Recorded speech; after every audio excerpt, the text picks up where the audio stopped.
Welcome to the Sleep Library, a place where timeless stories whisper you to sleep. Get cozy, breathe deeply, and let your mind drift away. Tonight's story begins. Before we begin, if you enjoy drifting off to peaceful stories, a like and a gentle subscribe means the world to us. Let us know in the comments where you're listening from and what time it is for you right now.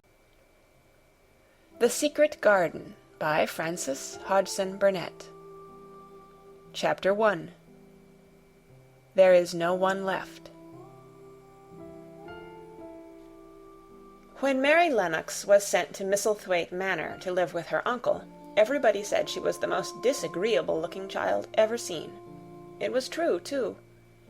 She had a little thin face and a little thin body, thin light hair and a sour expression.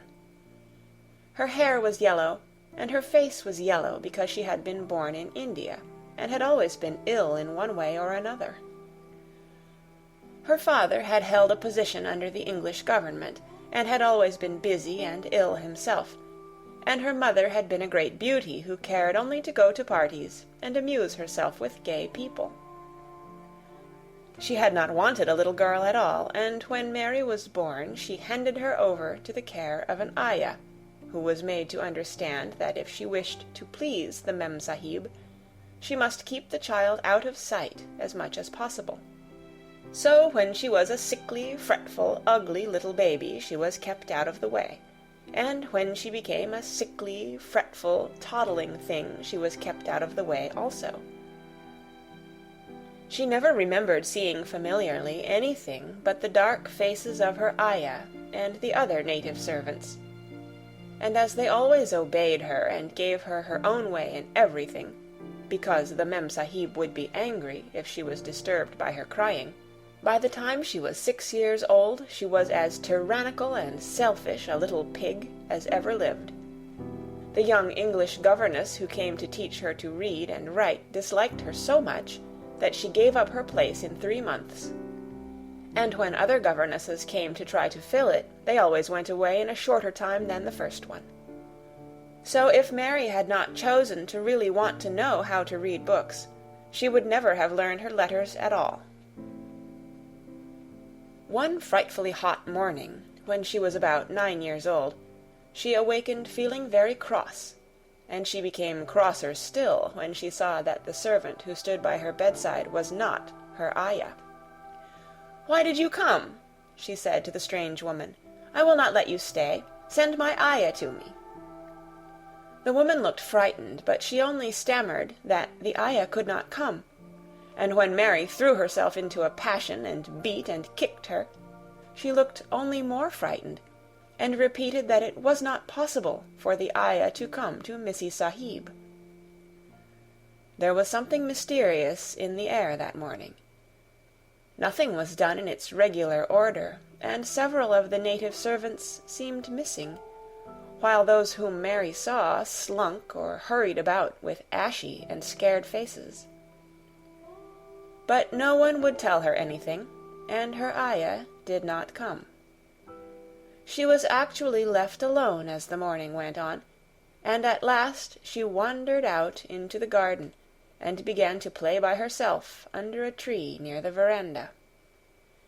She pretended that she was making a flower-bed, and she stuck big scarlet hibiscus blossoms into little heaps of earth, all the time growing more and more angry, and muttering to herself the things she would say, and the names she would call Saidi when she returned. "Pig, pig, daughter of pigs," she said, because to call a native a pig is the worst insult of all. She was grinding her teeth and saying this over and over again when she heard her mother come out on the veranda with someone. She was with a fair young man, and they stood talking together in low, strange voices. Mary knew the fair young man who looked like a boy. She had heard that he was a very young officer who had just come from England. The child stared at him, but she stared most at her mother. She always did this when she had a chance to see her, because the Mem Sahib, Mary used to call her that, oftener than anything else, was such a tall, slim, pretty person, and wore such lovely clothes. Her hair was like curly silk, and she had a delicate little nose which seemed to be disdaining things, and she had large, laughing eyes. All her clothes were thin and floating, and Mary said they were full of lace. They looked fuller of lace than ever this morning, but her eyes were not laughing at all. They were large and scared, and lifted imploringly to the fair boy officer's face. "Is it so very bad? Oh, is it?" Mary heard her say. "Awfully," the young man answered in a trembling voice. "Awfully, Mrs. Lennox. You ought to have gone to the hills 2 weeks ago." The Mem-Sahib wrung her hands. "Oh, I know I ought," she cried. "I only stayed to go to that silly dinner party. What a fool I was!" At that very moment such a loud sound of wailing broke out from the servants' quarters that she clutched the young man's arm, and Mary stood shivering from head to foot. The wailing grew wilder and wilder. "What is it? What is it?" Mrs. Lennox gasped. "Someone has died," answered the boy officer. "You did not say it had broken out among your servants." "I did not know," the Mem-Sahib cried. "Come with me, come with me." And she turned and ran into the house. After that, appalling things happened, and the mysteriousness of the morning was explained to Mary. The cholera had broken out in its most fatal form, and people were dying like flies. The ayah had been taken ill in the night, and it was because she had just died that the servants had wailed in the huts. Before the next day 3 other servants were dead, and others had run away in terror. There was panic on every side, and dying people in all the bungalows. During the confusion and bewilderment of the second day, Mary hid herself in the nursery, and was forgotten by everyone. Nobody thought of her, nobody wanted her, and strange things happened of which she knew nothing. Mary alternately cried and slept through the hours. She only knew that people were ill, and that she heard mysterious and frightening sounds. Once she crept into the dining-room and found it empty, though a partly finished meal was on the table, and chairs and plates looked as if they had been hastily pushed back when the diners rose suddenly for some reason. The child ate some fruit and biscuits, and being thirsty she drank a glass of wine which stood nearly filled. It was sweet, and she did not know how strong it was. Very soon it made her intensely drowsy, and she went back to her nursery and shut herself in again, frightened by cries she heard in the huts and by the hurrying sound of feet. The wine made her so sleepy that she could scarcely keep her eyes open, and she lay down on her bed and knew nothing more for a long time. Many things happened during the hours in which she slept so heavily, but she was not disturbed by the wails and the sound of things being carried in and out of the bungalow. When she awakened, she lay and stared at the wall. The house was perfectly still. She had never known it to be so silent before. She heard neither voices nor footsteps, and wondered if everybody had got well of the cholera and all the trouble was over. She wondered also who would take care of her now her ayah was dead. There would be a new ayah, and perhaps she would know some new stories. Mary had been rather tired of the old ones. She did not cry because her nurse had died. She was not an affectionate child, and had never cared much for anyone. The noise and hurrying about and wailing over the cholera had frightened her, and she had been angry because no one seemed to remember that she was alive. Everyone was too panic-stricken to think of a little girl no one was fond of. When people had the cholera, it seemed that they remembered nothing but themselves. But if everyone had got well again, surely someone would remember and come to look for her. But no one came. and as she lay waiting, the house seemed to grow more and more silent. She heard something rustling on the matting, and when she looked down she saw a little snake gliding along and watching her with eyes like jewels. She was not frightened, because he was a harmless little thing who would not hurt her, and he seemed in a hurry to get out of the room. He slipped under the door as she watched him. "How queer and quiet it is," she said. "It sounds as if there were no one in the bungalow but me and the snake." Almost the next minute she heard footsteps in the compound, and then on the veranda. They were men's footsteps, and the men entered the bungalow and talked in low voices. No one went to meet or speak to them, and they seemed to open doors and look into rooms. "What desolation!" she heard one voice say. "That pretty, pretty woman! I suppose the child, too. I heard there was a child, though no one ever saw her." Mary was standing in the middle of the nursery when they opened the door, a few minutes later. She looked an ugly, cross little thing, and was frowning because she was beginning to be hungry and feel disgracefully neglected. The first man who came in was a large officer she had once seen talking to her father. He looked tired and troubled, but when he saw her he was so startled that he almost jumped back. "Barney!" he cried out. "There is a child here!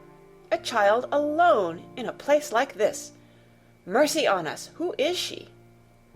"I am Mary Lennox," the little girl said, drawing herself up stiffly.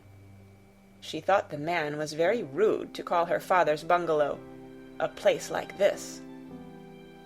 "I fell asleep when everyone had the cholera, and I have only just wakened up. Why does nobody come?" "It is the child no one ever saw," exclaimed the man, turning to his companions. "She has actually been forgotten." "Why was I forgotten?" Mary said, stamping her foot. "Why does nobody come?" The young man, whose name was Barney, looked at her very sadly. Mary even thought she saw him wink his eyes, as if to wink tears away. "Poor little kid," he said. "There is nobody left to come." It was in that strange and sudden way that Mary found out that she had neither father nor mother left, that they had died and been carried away in the night, and that the few native servants who had not died also had left the house as quickly as they could get out of it, none of them even remembering that there was a Missie Sahib. That was why the place was so quiet. It was true that there was no one in the bungalow but herself and the little rustling snake. End of Chapter 1. Read by Kara Schallenberg on January 5th, 2006, in Oceanside, California. Mary had liked to look at her mother from a distance, and she had thought her very pretty, but as she knew very little of her, she could scarcely have been expected to love her or to miss her very much when she was gone. She did not miss her at all, in fact, and as she was a self-absorbed child, she gave her entire thought to herself, as she had always done. If she had been older, she would no doubt have been very anxious at being left alone in the world, but she was very young, and as she had always been taken care of, she supposed she always would be. What she thought was that she would like to know if she was going to nice people, who would be polite to her and give her her own way, as her ayah and the other native servants had done. She knew that she was not going to stay at the English clergyman's house where she was taken at first. She did not want to stay. The English clergyman was poor, and he had 5 children nearly all the same age, and they wore shabby clothes and were always quarreling and snatching toys from each other. Mary hated their untidy bungalow and was so disagreeable to them that after the first day or two nobody would play with her. By the second day they had given her a nickname which made her furious. It was Basil who thought of it first. Basil was a little boy with impudent blue eyes and a turned-up nose, and Mary hated him. She was playing by herself under a tree, just as she had been playing the day the cholera broke out.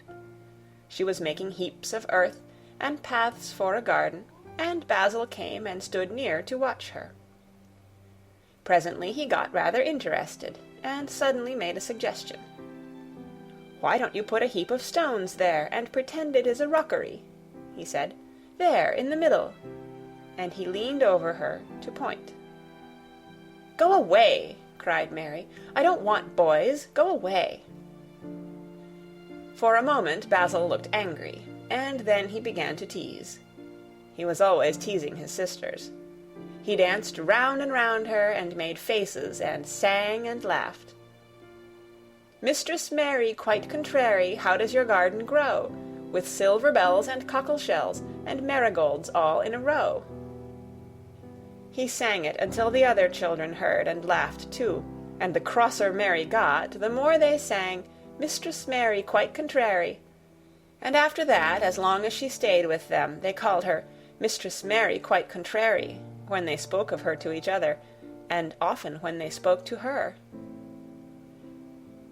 "You are going to be sent home," Basil said to her at the end of the week, "and we're glad of it." "I am glad of it too," answered Mary. "Where is home?" "She doesn't know where home is," said Basil, with 7-year-old scorn. "It's England, of course. Our grandmamma lives there, and our sister Mabel was sent to her last year. You are not going to your grandmamma. You have none. You are going to your uncle. His name is Mr. Archibald Craven." "I don't know anything about him," snapped Mary. "I know you don't," Basil answered. "You don't know anything. Girls never do. I heard father and mother talking about him. He lives in a great, big, desolate old house in the country, and no one goes near him. He's so cross he won't let them, and they wouldn't come if he would let them. He's a hunchback, and he's horrid." "I don't believe you," said Mary, and she turned her back and stuck her fingers in her ears, because she would not listen any more. But she thought over it a great deal afterward, and when Mrs. Crawford told her that night that she was going to sail away to England in a few days and go to her uncle, Mr. Archibald Craven, who lived at Misselthwaite Manor, she looked so stony and stubbornly uninterested that they did not know what to think about her. They tried to be kind to her, but she only turned her face away when Mrs. Crawford attempted to kiss her, and held herself stiffly when Mr. Crawford patted her shoulder. "She is such a plain child," Mrs. Crawford said pityingly afterward. "And her mother was such a pretty creature. She had a very pretty manner, too, and Mary has the most unattractive ways I ever saw in a child. The children call her Mistress Mary quite contrary, and, though it's naughty of them, one can't help understanding it." Perhaps if her mother had carried her pretty face and her pretty manners oftener into the nursery, Mary might have learned some pretty ways too. It is very sad, now the poor beautiful thing is gone, to remember that many people never even knew that she had a child at all. "I believe she scarcely ever looked at her," sighed Mrs. Crawford. "When her ayah was dead, there was no one to give a thought to the little thing. Think of the servants running away and leaving her all alone in that deserted bungalow. Colonel McGrew said he nearly jumped out of his skin when he opened the door and found her standing by herself in the middle of the room." Mary made the long voyage to England under the care of an officer's wife, who was taking her children to leave them in a boarding school. She was very much absorbed in her own little boy and girl, and was rather glad to hand the child over to the woman Mr. Archibald Craven sent to meet her in London. The woman was his housekeeper at Misselthwaite Manor, and her name was Mrs. Medlock. She was a stout woman with very red cheeks and sharp black eyes. She wore a very purple dress, a black silk mantle with jet fringe on it, and a black bonnet with purple velvet flowers which stuck up and trembled when she moved her head. Mary did not like her at all, but as she very seldom liked people, there was nothing remarkable in that. Besides which, it was very evident Mrs. Medlock did not think much of her. "My word, she's a plain little piece of goods," she said, "and we'd heard that her mother was a beauty. She hasn't handed much of it down, has she, ma'am?" "Perhaps she will improve as she grows older," the officer's wife said good-naturedly. "If she were not so sallow and had a nicer expression, her features are rather good. Children alter so much." "She'll have to alter a good deal," answered Mrs. Medlock, "and there's nothing likely to improve children at Misselthwaite, if you ask me." They thought Mary was not listening, because she was standing a little apart from them at the window of the private hotel they had gone to. She was watching the passing buses and cabs and people, but she heard quite well, and was made very curious about her uncle and the place he lived in. What sort of a place was it, and what would he be like? What was a hunchback? She had never seen one. Perhaps there were none in India. Since she had been living in other people's houses, and had had no ayah, she had begun to feel lonely, and to think queer thoughts which were new to her. She had begun to wonder why she had never seemed to belong to anyone, even when her father and mother had been alive.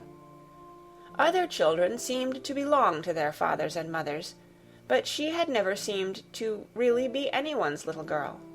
She had had servants, and food and clothes, but no one had taken any notice of her. She did not know that this was because she was a disagreeable child, but then, of course, she did not know she was disagreeable. She often thought that other people were, but she did not know that she was so herself. She thought Mrs. Medlock the most disagreeable person she had ever seen, with her common, highly-colored face and her common fine bonnet. When the next day they set out on their journey to Yorkshire, she walked through the station to the railway carriage with her head up and trying to keep as far away from her as she could, because she did not want to seem to belong to her. It would have made her angry to think people imagined she was her little girl. But Mrs. Medlock was not in the least disturbed by her and her thoughts. She was the kind of woman who would stand no nonsense from young ones. At least, that is what she would have said if she had been asked.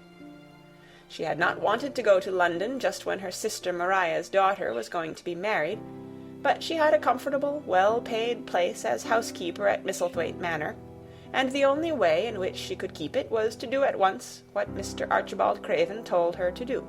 She never dared even to ask a question. "Captain Lennox and his wife died of the cholera," Mr. Craven had said in his short, cold way. "Captain Lennox was my wife's brother, and I am their daughter's guardian. The child is to be brought here. You must go to London and bring her yourself." So she packed her small trunk and made the journey. Mary sat in her corner of the railway carriage and looked plain and fretful. She had nothing to read or to look at, and she had folded her thin little black-gloved hands in her lap. Her black dress made her look yellower than ever, and her limp light hair straggled from under her black crape hat. "A more marred-looking young one I never saw in my life," Mrs. Medlock thought. Marred is a Yorkshire word, and means spoiled and pettish. She had never seen a child who sat so still without doing anything, and at last she got tired of watching her, and began to talk in a brisk, hard voice. "I suppose I may as well tell you something about where you are going to," she said. "Do you know anything about your uncle?" "No," said Mary. "Never heard your father and mother talk about him?" "No," said Mary, frowning. She frowned because she remembered that her father and mother had never talked to her about anything in particular. Certainly they had never told her things. "Humph!" muttered Mrs. Medlock, staring at her queer, unresponsive little face. She did not say any more for a few moments, and then she began again. "I suppose you might as well be told something, to prepare you. You are going to a queer place." Mary said nothing at all, and Mrs. Medlock looked rather discomfited by her apparent indifference. But, after taking a breath, she went on. "Not but that it's a grand big place in a gloomy way, and Mr. Craven's proud of it in his way, and that's gloomy enough too. The house is 600 years old, and it's on the edge of the moor, and there's near 100 rooms in it, though most of them shut up and locked. And there's pictures and fine old furniture and things that's been there for ages, and there's a big park round it, and gardens, and trees with branches trailing to the ground, some of them." She paused, and took another breath. "But there's nothing else," she ended suddenly. Mary had begun to listen in spite of herself. It all sounded so unlike India, and anything new rather attracted her. But she did not intend to look as if she were interested. That was one of her unhappy, disagreeable ways. So she sat still. "Well," said Mrs. Medlock, "what do you think of it?" "Nothing," she answered. "I know nothing about such places." That made Mrs. Medlock laugh a short sort of laugh. "Eh," she said, "but you are like an old woman. Don't you care?" "It doesn't matter," said Mary, "whether I care or not." "You are right enough there," said Mrs. Medlock. "It doesn't. What you're to be kept at Misselthwaite Manor for I don't know, unless because it's the easiest way. He's not going to trouble himself about you, that's sure and certain. He never troubles himself about no one." She stopped herself as if she had just remembered something in time. "He's got a crooked back," she said. "That set him wrong. He was a sour young man, and got no good of all his money and big place till he was married." Mary's eyes turned toward her in spite of her intention not to seem to care. She had never thought of the hunchback's being married, and she was a trifle surprised. Mrs. Medlock saw this, and as she was a talkative woman, she continued with more interest. This was one way of passing some of the time, at any rate. She was a sweet, pretty thing, and he'd have walked the world over to get her a blade o' grass she wanted. Nobody thought she'd marry him, but she did, and people said she married him for his money. But she didn't. She didn't. Positively. When she died... Mary gave a little involuntary jump. "Oh, did she die?" she exclaimed, quite without meaning to. She had just remembered a French fairy story she had once read called Riquet à la Houppe. It had been about a poor hunchback and a beautiful princess, and it had made her suddenly sorry for Mr. Archibald Craven. "Yes, she died," Mrs. Medlock answered, "and it made him queerer than ever. He cares about nobody. He won't see people. Most of the time he goes away, and when he is at Misselthwaite he shuts himself up in the west wing, and won't let anyone but Pitcher see him. Pitcher's an old fellow, but he took care of him when he was a child, and he knows his ways." It sounded like something in a book, and it did not make Mary feel cheerful.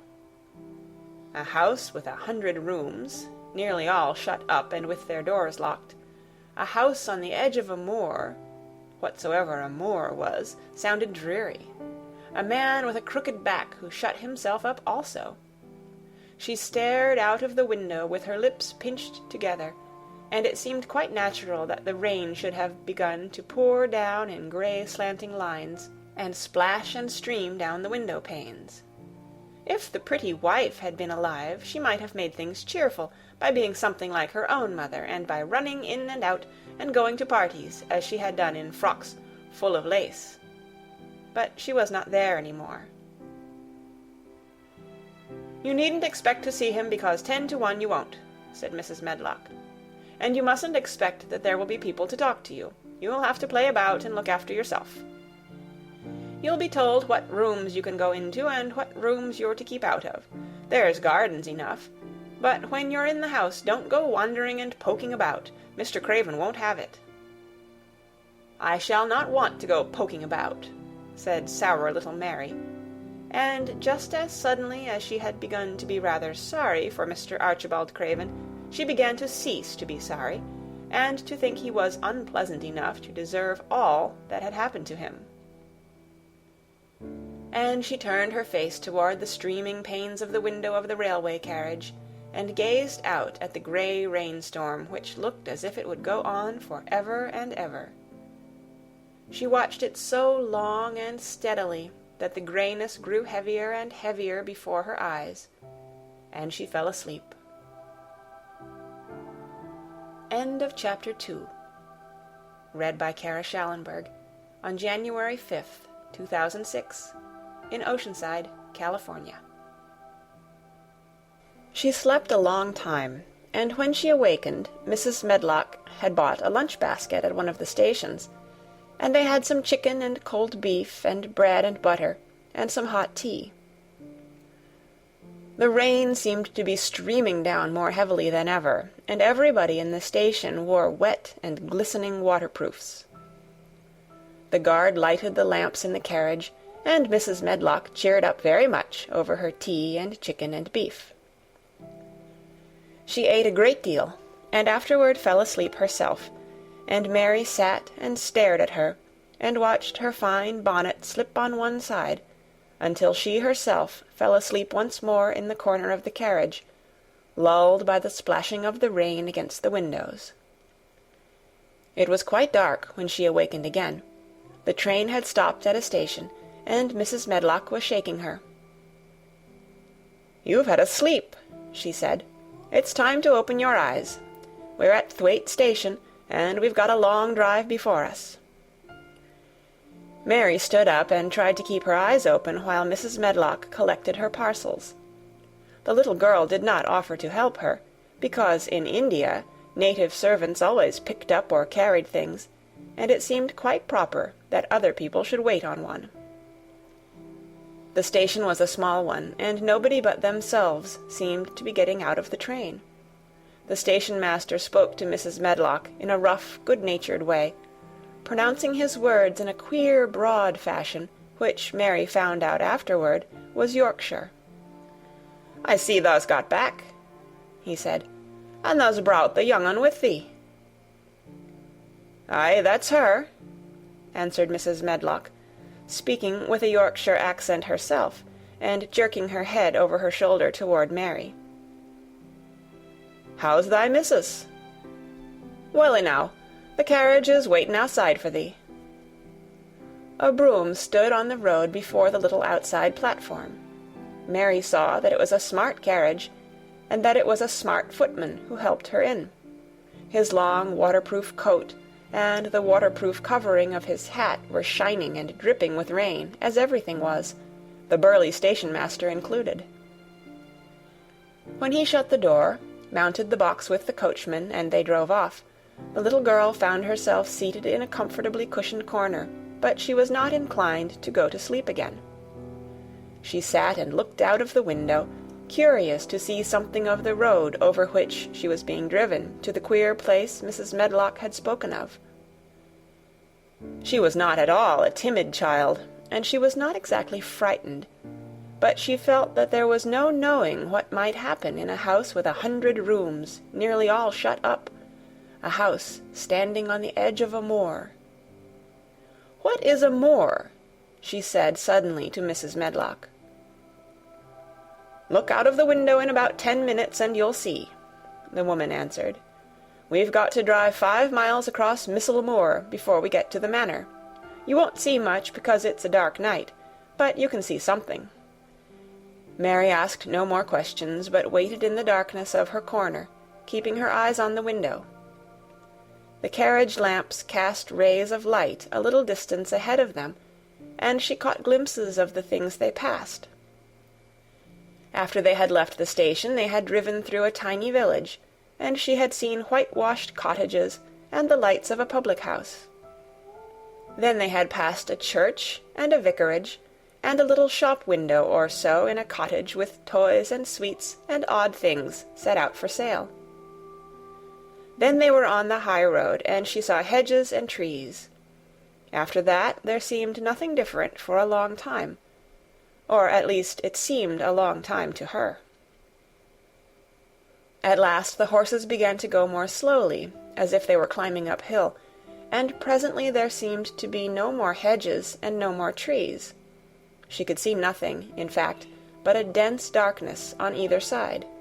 She leaned forward and pressed her face against the window just as the carriage gave a big jolt. "Eh, we're on the moor now, sure enough," said Mrs. Medlock.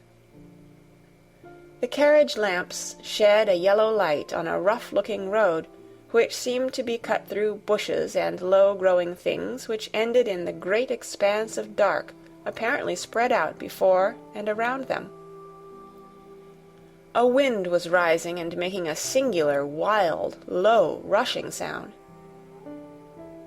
It's not the sea, is it?" said Mary, looking round at her companion. "No, not it," answered Mrs. Medlock. "Nor it isn't fields nor mountains. It's just miles and miles and miles of wild land that nothing grows on but heather and gorse and broom, and nothing lives on but wild ponies and sheep. I feel as if it might be the sea, if there were water on it," said Mary. "It sounds like the sea just now." "That's the wind blowing through the bushes," Mrs. Medlock said. "It's a wild, dreary enough place to my mind, though there's plenty that likes it, particularly when the heather's in bloom." On and on they drove through the darkness, and though the rain stopped, the wind rushed by and whistled and made strange sounds. The road went up and down, and several times the carriage passed over a little bridge, beneath which water rushed very fast with a great deal of noise. Mary felt as if the drive would never come to an end, and that the wide, bleak moor was a wide expanse of black ocean through which she was passing on a strip of dry land.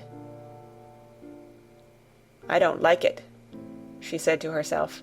"I don't like it," and she pinched her thin lips more tightly together. The horses were climbing up a hilly piece of road when she first caught sight of a light. Mrs. Medlock saw it as soon as she did, and drew a long sigh of relief. "Eh, I am glad to see that bit o' light twinkling," she exclaimed. "It's the light in the lodge window. We shall get a good cup of tea after a bit, at all events."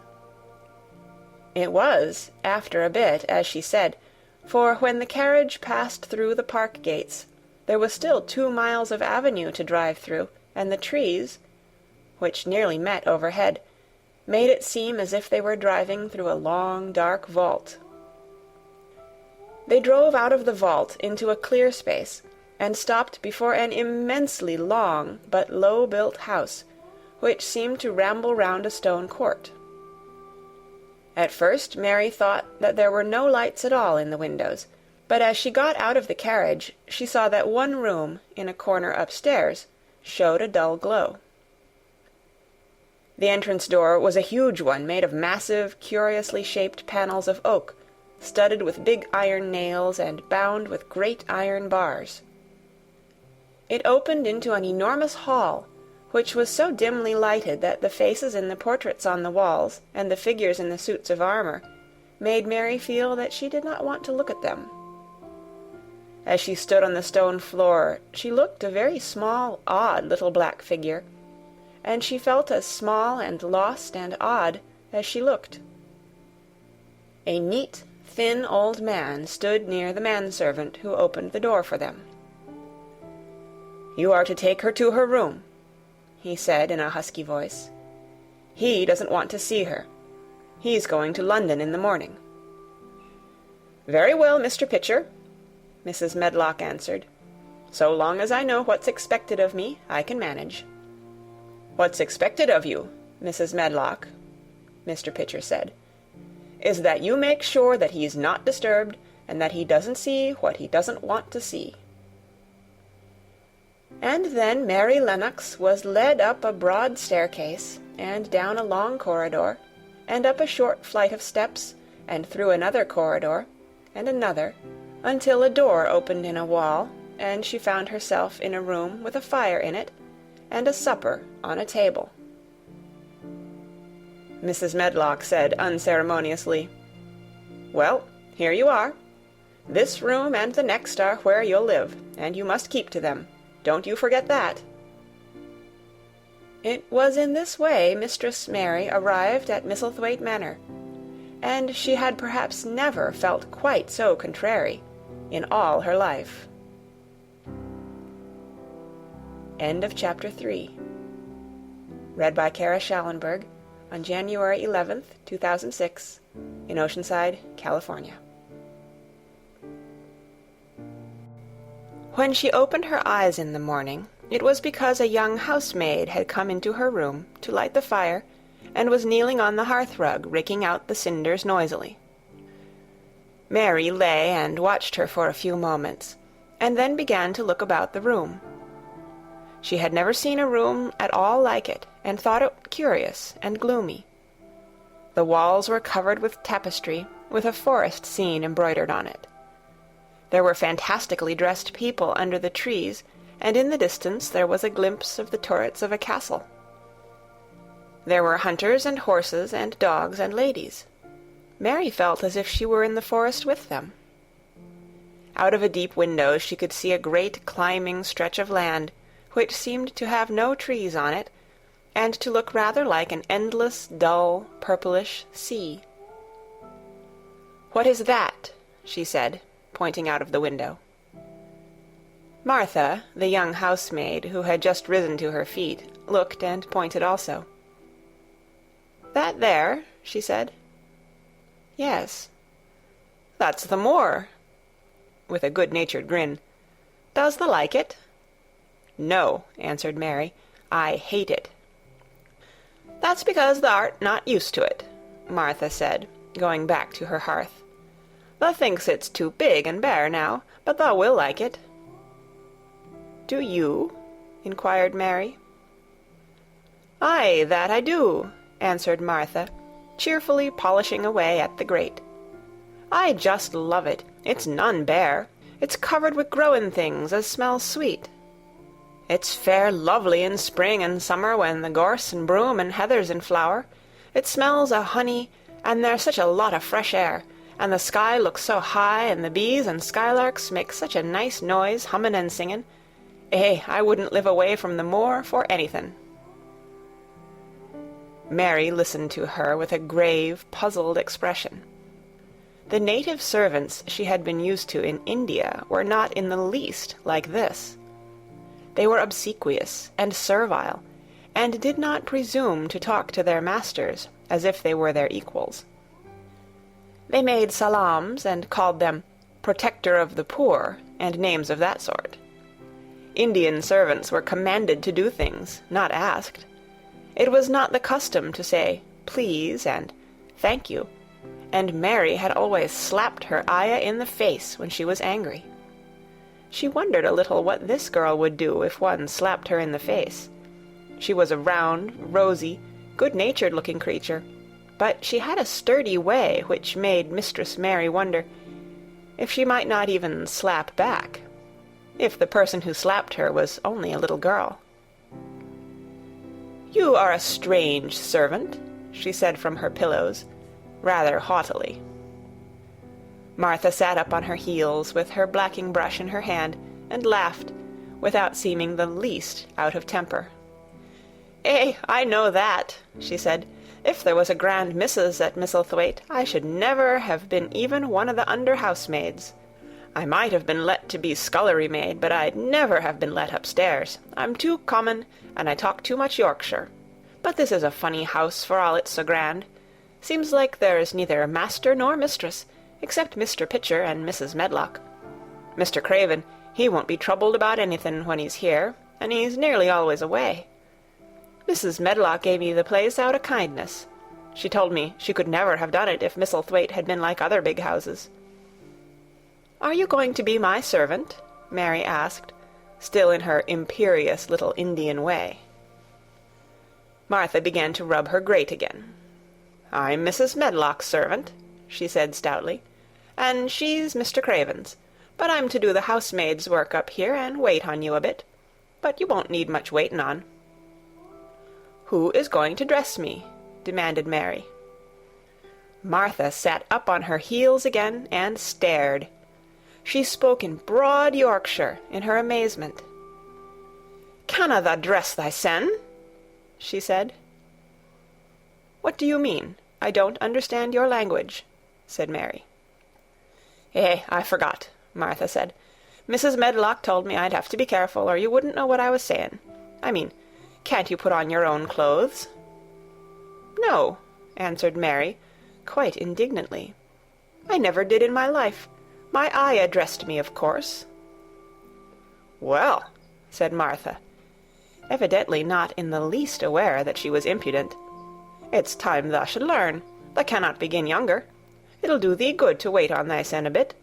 My mother always said she couldn't see why grand people's children didn't turn out fair fools, what with nurses, and being washed and dressed and took out to walk as if they was puppies." "It is different in India," said Mistress Mary disdainfully. She could scarcely stand this, but Martha was not at all crushed.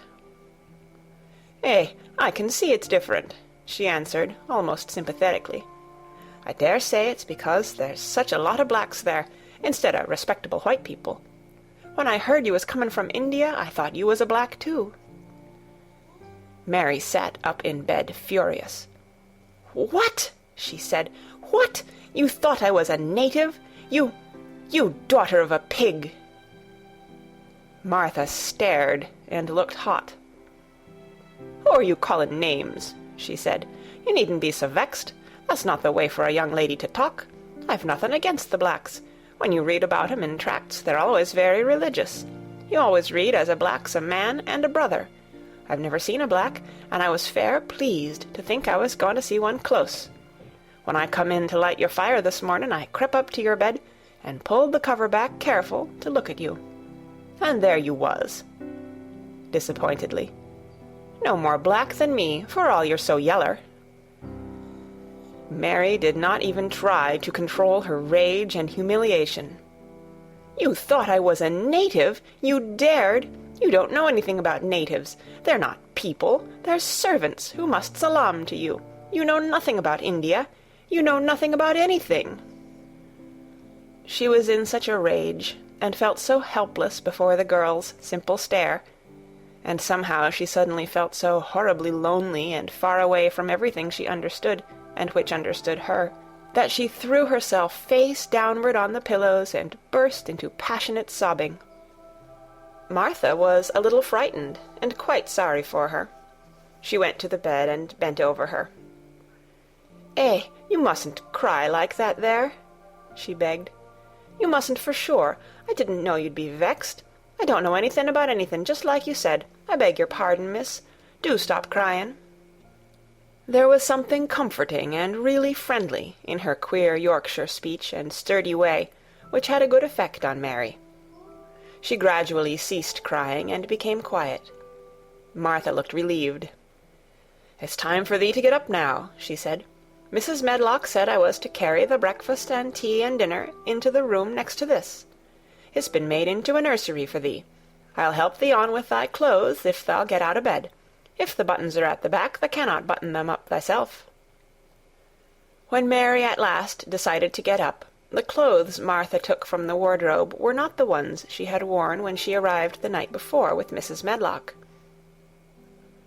"Those are not mine," she said. "Mine are black." She looked the thick white wool coat and dress over, and added with cool approval, "Those are nicer than mine." "These are the ones thou must put on," Martha answered. "Mr. Craven ordered Mrs. Medlock to get 'em in London. He said, 'I won't have a child dressed in black wandering about like a lost soul,' he said. 'It'd make the place sadder than it is. Put color on her.' Mother said she knew what he meant. Mother always knows what a body means. She doesn't hold with black herself." "I hate black things," said Mary. The dressing process was one which taught them both something. Martha had buttoned up her little sisters and brothers, but she had never seen a child who stood still and waited for another person to do things for her, as if she had neither hands nor feet of her own. "Why doesn't thou put on thy own shoes?" she said, when Mary quietly held out her foot. "My Ayah did it," answered Mary, staring. "It was the custom." She said that very often. It was the custom. The native servants were always saying it. If one told them to do a thing their ancestors had not done for 1,000 years, they gazed at one mildly and said, "It is not the custom," and one knew that was the end of the matter. It had not been the custom that Mistress Mary should do anything but stand and allow herself to be dressed like a doll. But before she was ready for breakfast, she began to suspect that her life at Misselthwaite Manor would end by teaching her a number of things quite new to her. Things such as putting on her own shoes and stockings, and picking up things she let fall. If Martha had been a well-trained, fine young lady's maid, she would have been more subservient and respectful, and would have known that it was her business to brush hair and button boots, and pick things up and lay them away. She was, however, only an untrained Yorkshire rustic, who had been brought up in a moorland cottage with a swarm of little brothers and sisters, who had never dreamed of doing anything but waiting on themselves and on the younger ones, who were either babies in arms, or just learning to totter about and tumble over things. If Mary Lennox had been a child who was ready to be amused, she would perhaps have laughed at Martha's readiness to talk, but Mary only listened to her coldly, and wondered at her freedom of manner. At first she was not at all interested, but gradually, as the girl rattled on in her good-tempered, homely way, Mary began to notice what she was saying. You should see 'em all," she said. "There's 12 of us, and my father only gets 16 shilling a week. I can tell you my mother's put to it to get porridge for 'em all. They tumble about on the moor and play there all day, and mother says the air of the moor fattens 'em. She says she believes they eat the grass, same as the wild ponies do. Our Dickon, he's 12 years old, and he's got a young pony he calls his own." "Where did he get it?" asked Mary. "He found it on the moor with its mother when it was a little one, and he began to make friends with it, and give it bits o' bread, and pluck young grass for it. And it got to like him, so it follows him about, and it lets him get on its back. Dickon's a kind lad, and animals likes him." Mary had never possessed an animal pet of her own, and had always thought she should like one. So she began to feel a slight interest in Dickon, and as she had never before been interested in anyone but herself, it was the dawning of a healthy sentiment. When she went into the room which had been made into a nursery for her, she found that it was rather like the one she had slept in. It was not a child's room, but a grown-up person's room, with gloomy old pictures on the walls, and heavy old oak chairs. A table in the centre was set with a good substantial breakfast, but she had always had a very small appetite, and she looked with something more than indifference at the first plate Martha set before her. "I don't want it," she said. "Thou doesn't want thy porridge?"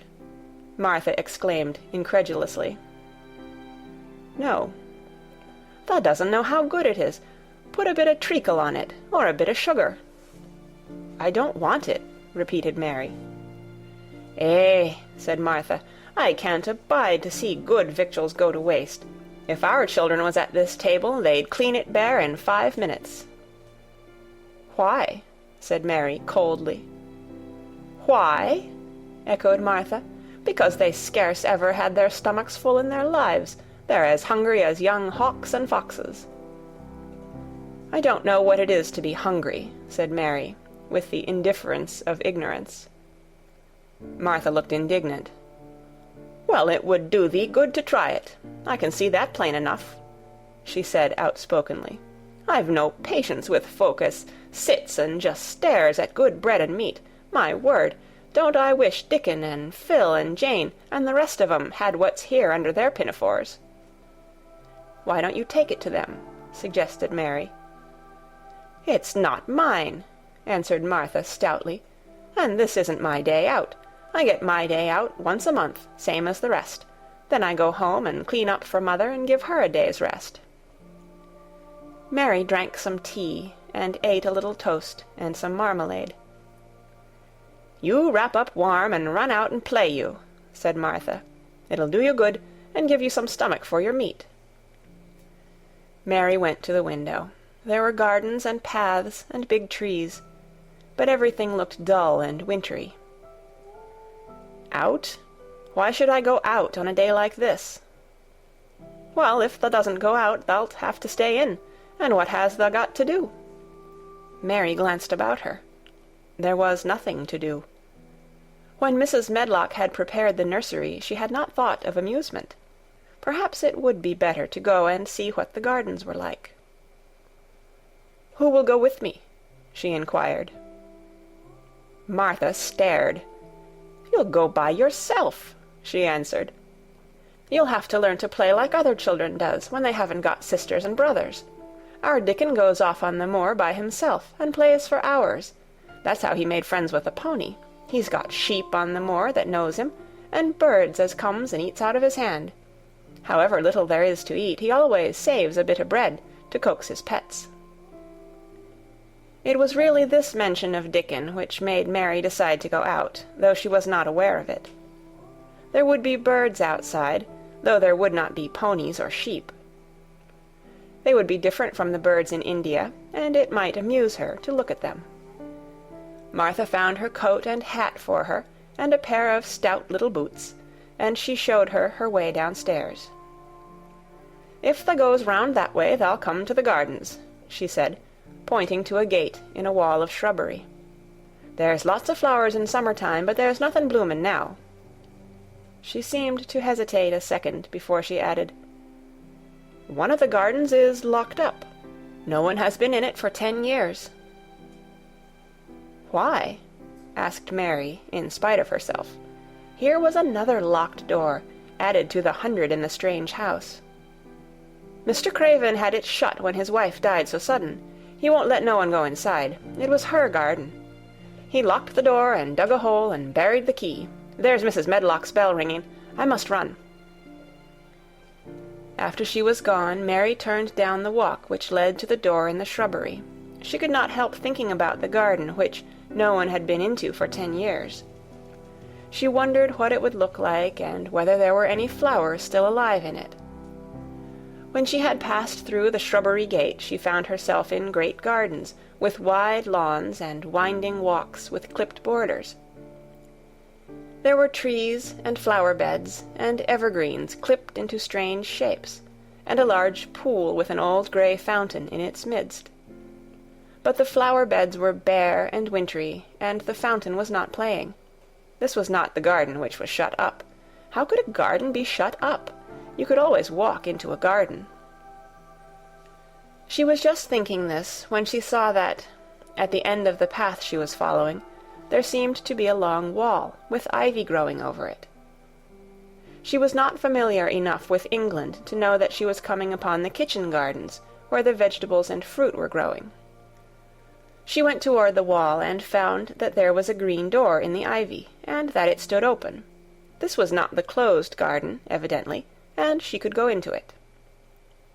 She went through the door, and found that it was a garden with walls all round it, and that it was only one of several walled gardens which seemed to open into one another.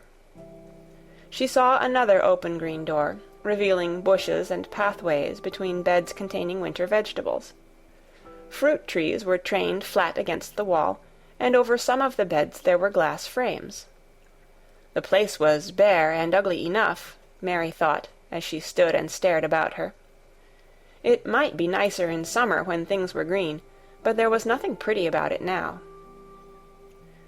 Presently an old man with a spade over his shoulder walked through the door leading from the second garden. He looked startled when he saw Mary, and then touched his cap. He had a surly old face, and did not seem at all pleased to see her. But then she was displeased with his garden, and wore her quite contrary expression, and certainly did not seem at all pleased to see him. "What is this place?" she asked. "One of the kitchen gardens," he answered. "What is that?" said Mary, pointing through the other green door. "Another of 'em," shortly. "There's another on t'other side of the wall, and there's the orchard t'other side of that." "Can I go in them?" asked Mary.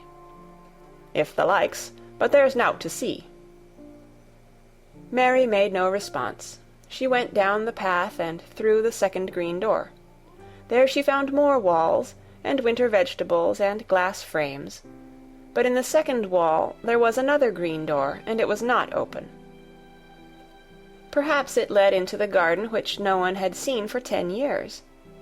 As she was not at all a timid child, and always did what she wanted to do, Mary went to the green door and turned the handle. She hoped the door would not open, because she wanted to be sure she had found the mysterious garden. But it did open quite easily, and she walked through it and found herself in an orchard.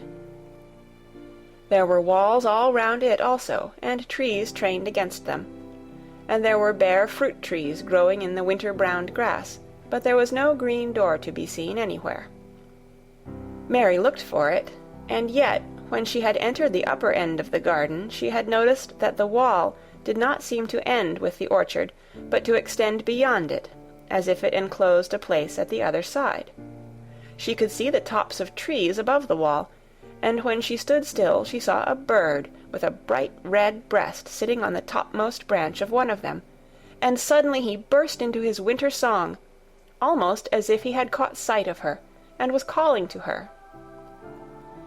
She stopped and listened to him, and somehow his cheerful, friendly little whistle gave her a pleased feeling. Even a disagreeable little girl may be lonely, and the big closed house, and the big bare moor, and the big bare gardens had made this one feel as if there was no one left in the world but herself. If she had been an affectionate child, who had been used to being loved, she would have broken her heart. But even though she was Mistress Mary quite contrary, she was desolate, and the bright-breasted little bird brought a look into her sour little face, which was almost a smile. She listened to him until he flew away. He was not like an Indian bird, and she liked him, and wondered if she should ever see him again. Perhaps he lived in the mysterious garden, and knew all about it. Perhaps it was because she had nothing whatever to do that she thought so much of the deserted garden. She was curious about it, and wanted to see what it was like. Why had Mr. Archibald Craven buried the key? If he had liked his wife so much, why did he hate her garden? She wondered if she should ever see him, but she knew that if she did she should not like him, and he would not like her, and that she should only stand and stare at him and say nothing, though she should be wanting dreadfully to ask him why he had done such a queer thing. People never like me, and I never like people, she thought. And I never can talk as the Crawford children could. They were always talking and laughing and making noises. She thought of the robin, and of the way he seemed to sing his song at her, and as she remembered the tree-top he perched on, she stopped rather suddenly on the path. I believe that tree was in the secret garden. I feel sure it was, she said. There was a wall round the place, and there was no door. She walked back into the first kitchen garden she had entered, and found the old man digging there. She went and stood beside him, and watched him a few moments in her cold little way. He took no notice of her, and so at last she spoke to him. "I have been into the other gardens," she said. "There was nothing to prevent thee," he answered crustily. "I went into the orchard." "There was no dog at the door to bite thee," he answered. "There was no door there into the other garden," said Mary. "What garden?" he said in a rough voice, stopping his digging for a moment. "The one on the other side of the wall," answered Mistress Mary. "There are trees there. I saw the tops of them. A bird with a red breast was sitting on one of them, and he sang."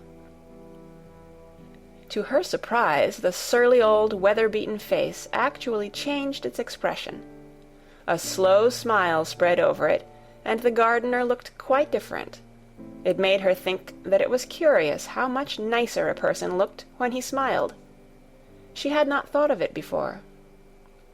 He turned about to the orchard side of his garden and began to whistle, a low, soft whistle. She could not understand how such a surly man could make such a coaxing sound. Almost the next moment a wonderful thing happened. She heard a soft little rushing flight through the air, and it was the bird with the red breast flying to them, and he actually alighted on the big clod of earth quite near to the gardener's foot. "Here he is," chuckled the old man, and then he spoke to the bird as if he were speaking to a child. "Where has thou been, thou cheeky little beggar?" he said. "I've not seen thee before to-day. Has thou begun the courtin' this early in the season? Thou'rt too forrard." The bird put his tiny head on one side and looked up at him with his soft bright eye, which was like a black dewdrop. He seemed quite familiar and not the least afraid. He hopped about and pecked the earth briskly, looking for seeds and insects. It actually gave Mary a queer feeling in her heart because he was so pretty and cheerful and seemed so like a person.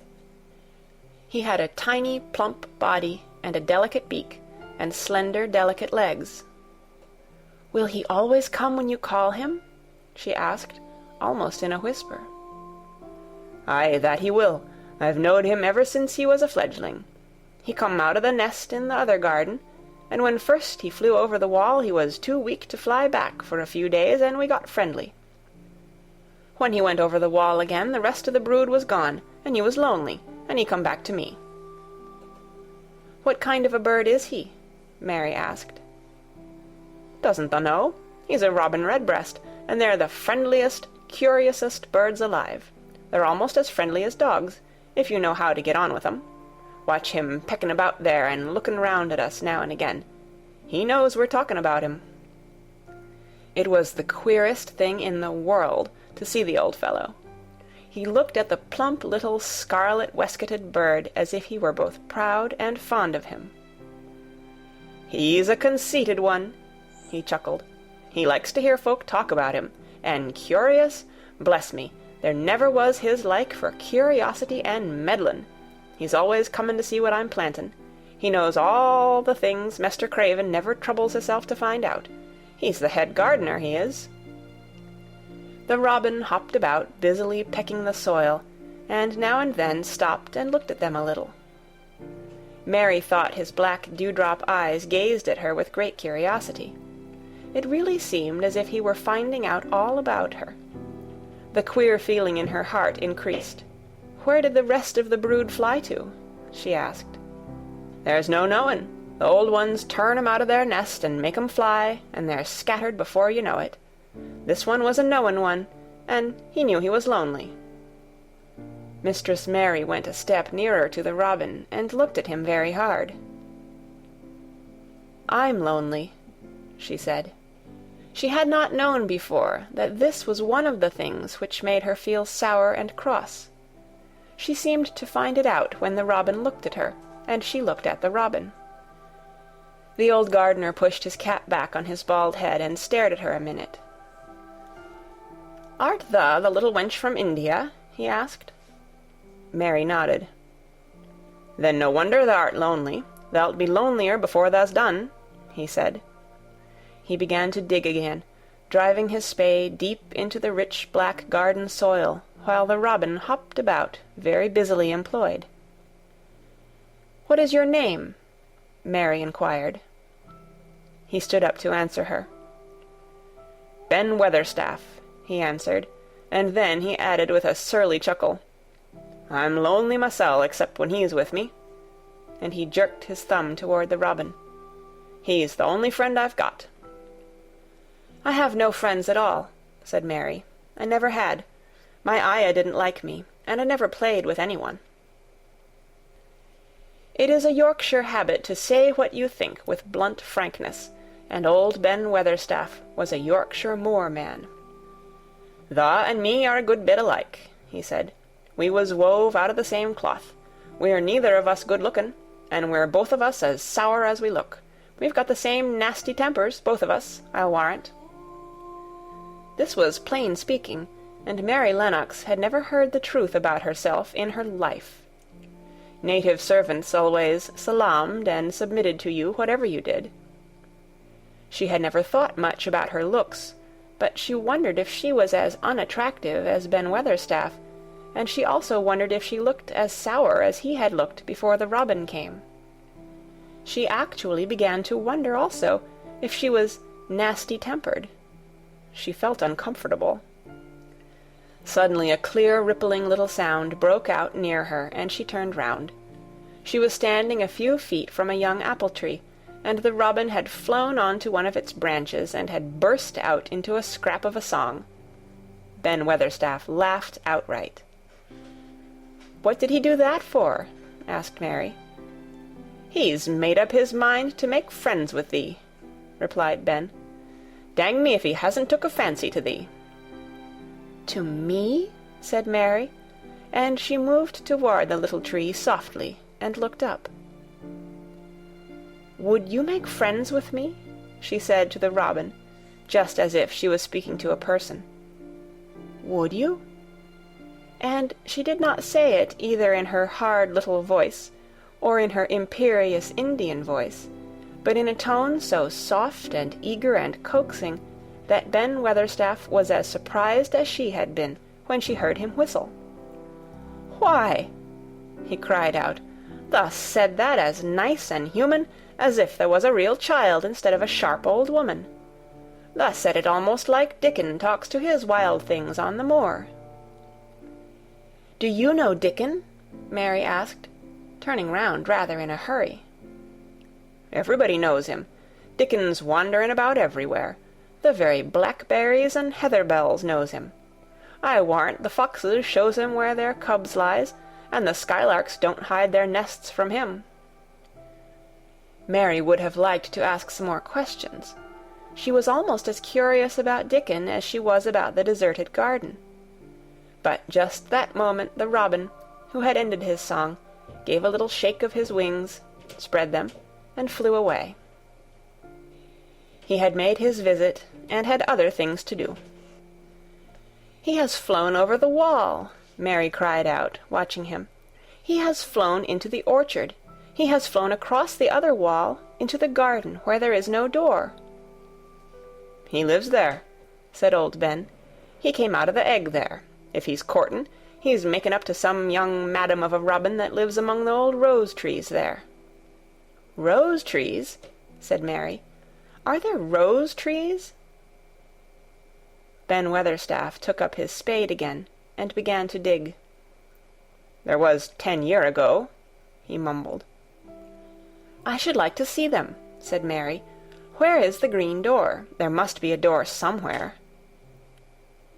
Ben drove his spade deep and looked as uncompanionable as he had looked when she first saw him. "There was 10 year ago, but there isn't now," he said. "No door?" cried Mary. "There must be." "None as anyone can find, and none as is anyone's business. Don't you be a meddlesome wench and poke your nose where it's no cause to go. Here, I must go on with my work. Get you gone and play you. I've no more time." And he actually stopped digging, threw his spade over his shoulder, and walked off, without even glancing at her or saying good-bye. End of Chapter 4. Read by Kara Schallenberg on January 14th, 2006, in Oceanside, California. The Cry in the Corridor. At first, each day which passed by for Mary Lennox was exactly like the others. Every morning she awoke in her tapestried room and found Martha kneeling upon the hearth building her fire. Every morning she ate her breakfast in the nursery, which had nothing amusing in it, and after each breakfast she gazed out of the window across to the huge moor, which seemed to spread out on all sides and climb up to the sky, and after she had stared for a while she realized that if she did not go out she would have to stay in and do nothing, and so she went out. She did not know that this was the best thing she could have done, and she did not know that, when she began to walk quickly or even run along the paths and down the avenue, she was stirring her slow blood and making herself stronger by fighting with the wind which swept down from the moor. She ran only to make herself warm, and she hated the wind which rushed at her face and roared, and held her back as if it were some giant she could not see. But the big breaths of rough, fresh air blown over the heather filled her lungs with something which was good for her whole thin body, and whipped some red color into her cheeks and brightened her dull eyes, when she did not know anything about it. But after a few days spent almost entirely out of doors, she wakened one morning knowing what it was to be hungry, and when she sat down to her breakfast, she did not glance disdainfully at her porridge and push it away, but took up her spoon and began to eat it, and went on eating it until her bowl was empty. "Tha got on well enough with that this morning, didn't tha?" said Martha.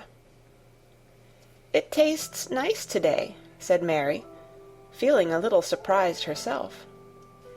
"It's the air of the moor that's given thee stomach for the victuals," answered Martha.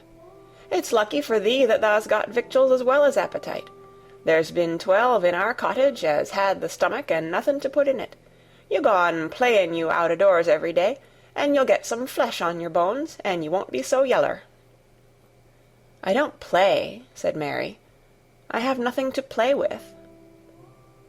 "Nothing to play with!" exclaimed Martha. "Our children plays with sticks and stones. They just runs about and shouts and looks at things." Mary did not shout, but she looked at things. There was nothing else to do. She walked round and round the gardens and wandered about the paths in the park. Sometimes she looked for Ben Weatherstaff, but though several times she saw him at work, he was too busy to look at her, or was too surly. Once when she was walking toward him, he picked up his spade and turned away, as if he did it on purpose. One place she went to oftener than to any other. It was the long walk outside the gardens, with the walls round them. There were bare flower beds on either side of it, and against the walls ivy grew thickly. There was one part of the wall where the creeping dark green leaves were more bushy than elsewhere. It seemed as if for a long time that part had been neglected. The rest of it had been clipped and made to look neat, but at this lower end of the walk it had not been trimmed at all. A few days after she had talked to Ben Weatherstaff, Mary stopped to notice this, and wondered why it was so.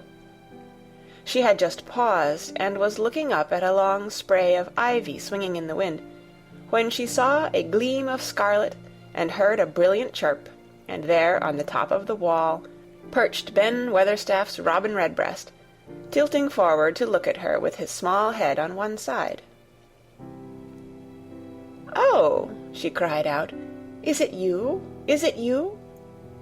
And it did not seem at all queer to her that she spoke to him, as if she were sure that he would understand and answer her.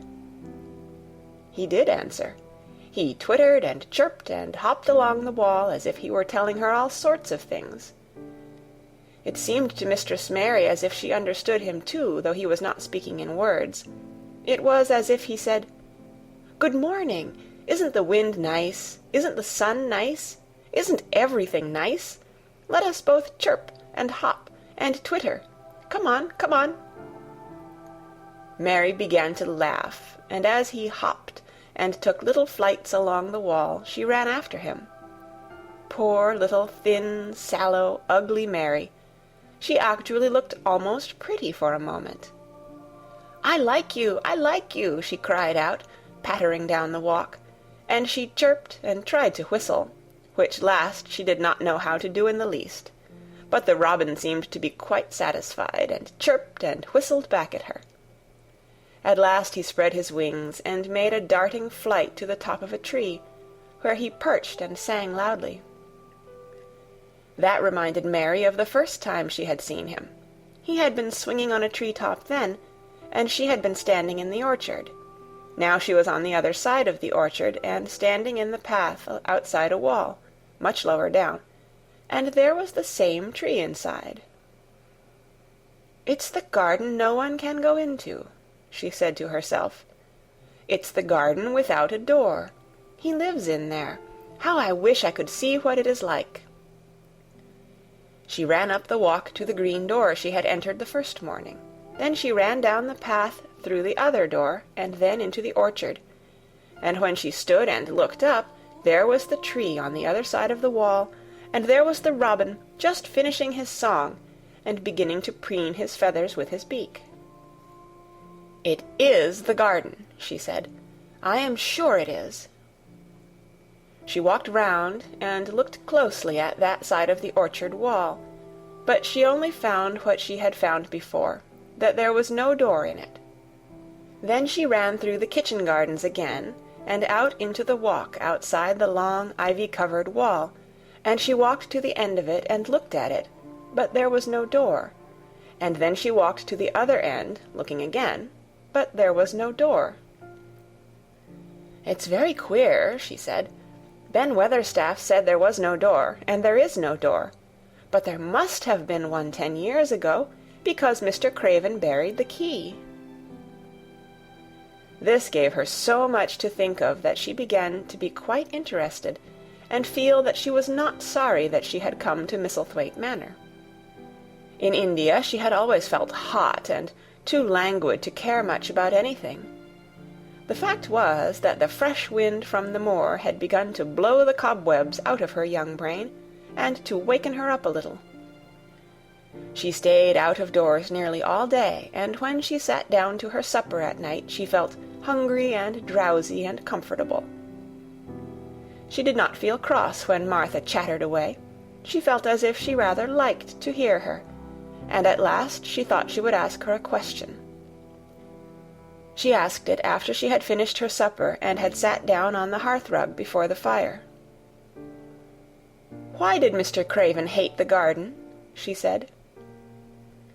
She had made Martha stay with her, and Martha had not objected at all. She was very young, and used to a crowded cottage full of brothers and sisters, and she found it dull in the great servants' hall downstairs, where the footmen and upper housemaids made fun of her Yorkshire speech, and looked upon her as a common little thing, and sat and whispered among themselves. Martha liked to talk, and the strange child who had lived in India, and been waited upon by blacks, was novelty enough to attract her.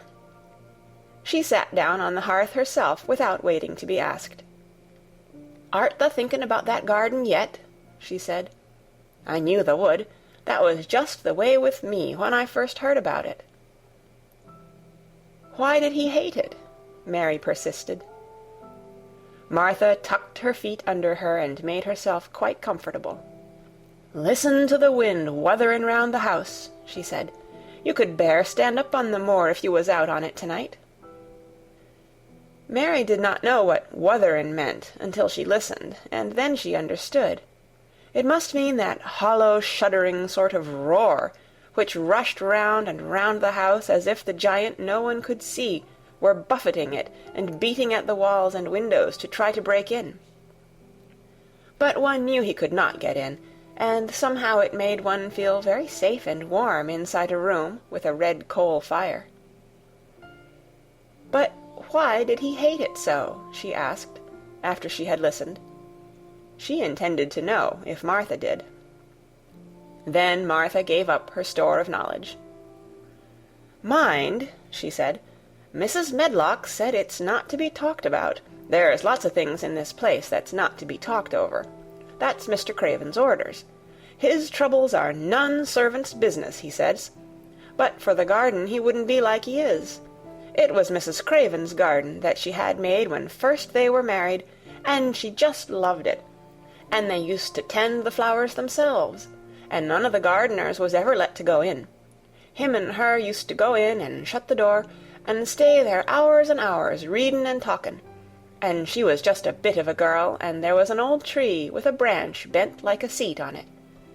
And she made roses grow over it, and she used to sit there.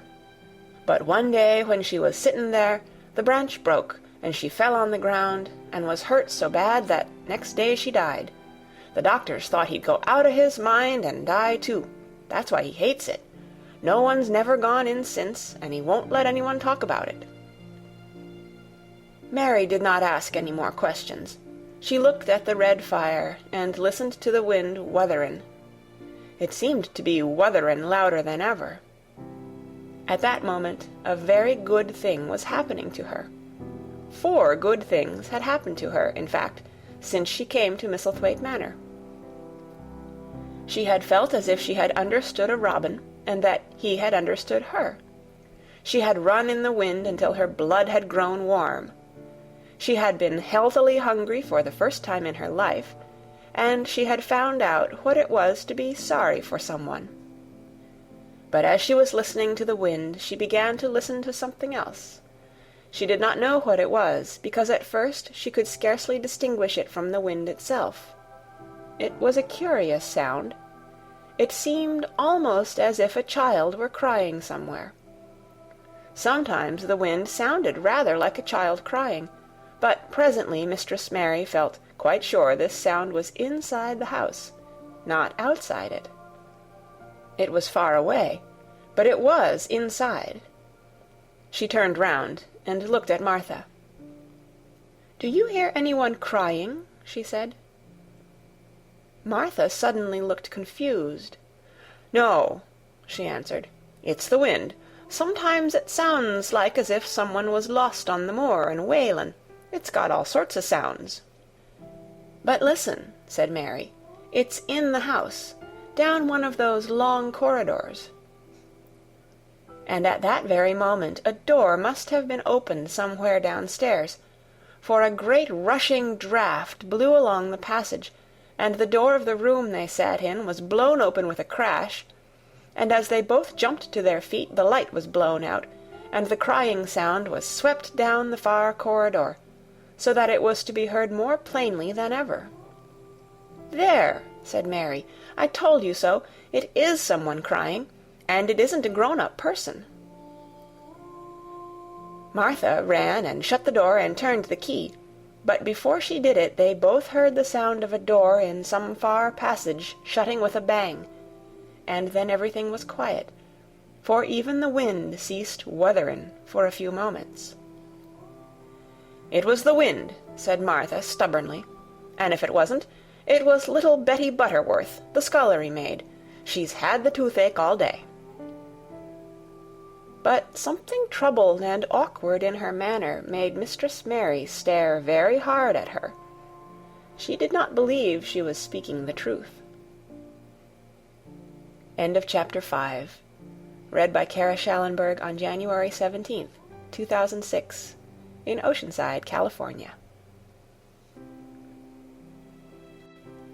The next day the rain poured down in torrents again, and when Mary looked out of her window the moor was almost hidden by grey mist and cloud. There could be no going out today. "What do you do in your cottage when it rains like this?" she asked Martha. "Try to keep from under each other's feet, mostly," Martha answered. There does seem a lot of us then. Mother's a good-tempered woman, but she gets fair moithered. The biggest ones goes out in the cowshed and plays there. Dickon, he doesn't mind the wet. He goes out just the same as if the sun was shinin'. He says he sees things on rainy days as doesn't show when it's fair weather. He once found a little fox cub half drowned in its hole, and he brought it home in the bosom of his shirt to keep it warm. Its mother had been killed near by, and the hole was swum out, and the rest of the litter was dead. He's got it at home now. He found a half-drowned young crow another time, and he brought it home too, and tamed it. It's named Soot, because it's so black, and it hops and flies about with him everywhere." The time had come when Mary had forgotten to resent Martha's familiar talk. She had even begun to find it interesting, and to be sorry when she stopped or went away. The stories she had been told by her ayah when she lived in India had been quite unlike those Martha had to tell, about the moorland cottage which held 14 people who lived in 4 little rooms, and never had quite enough to eat. The children seemed to tumble about and amuse themselves like a litter of rough, good-natured collie puppies. Mary was most attracted by the mother and Dickon. When Martha told stories of what Mother said or did, they always sounded comfortable. "If I had a raven or a fox cub, I could play with it," said Mary. "But I have nothing." Martha looked perplexed. "Can the knit?" she asked. "No," answered Mary. "Can the sew?" "No." "Can the read?" "Yes." "Then why doesn't thou read something, or learn a bit o' spellin'? Thou'st old enough to be learning thy book a good bit now." "I haven't any books," said Mary. "Those I had were left in India." "That's a pity," said Martha. "If Mrs. Medlock 'ud let thee go into the library, there's thousands o' books there." Mary did not ask where the library was, because she was suddenly inspired by a new idea. She made up her mind to go and find it herself. She was not troubled about Mrs. Medlock. Mrs. Medlock seemed always to be in her comfortable housekeeper's sitting-room downstairs. In this queer place one scarcely ever saw anyone at all.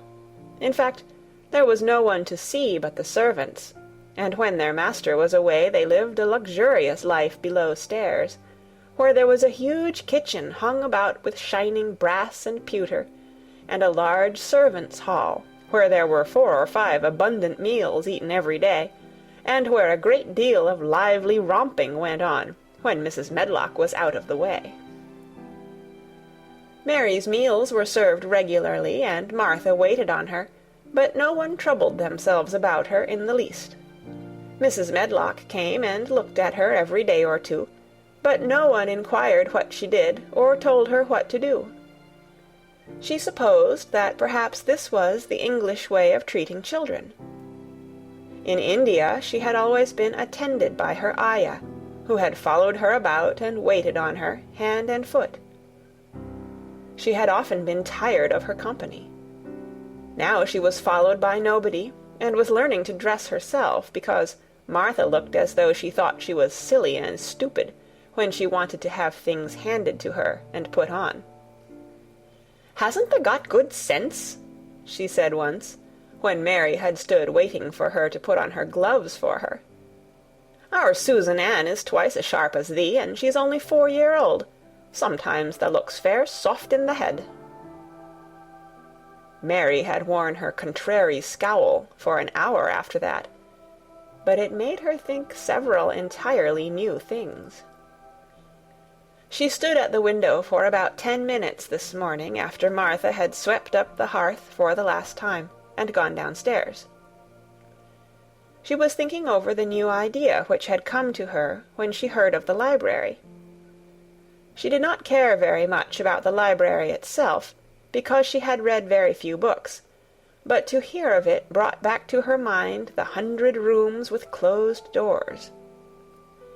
She wondered if they were all really locked, and what she would find if she could get into any of them.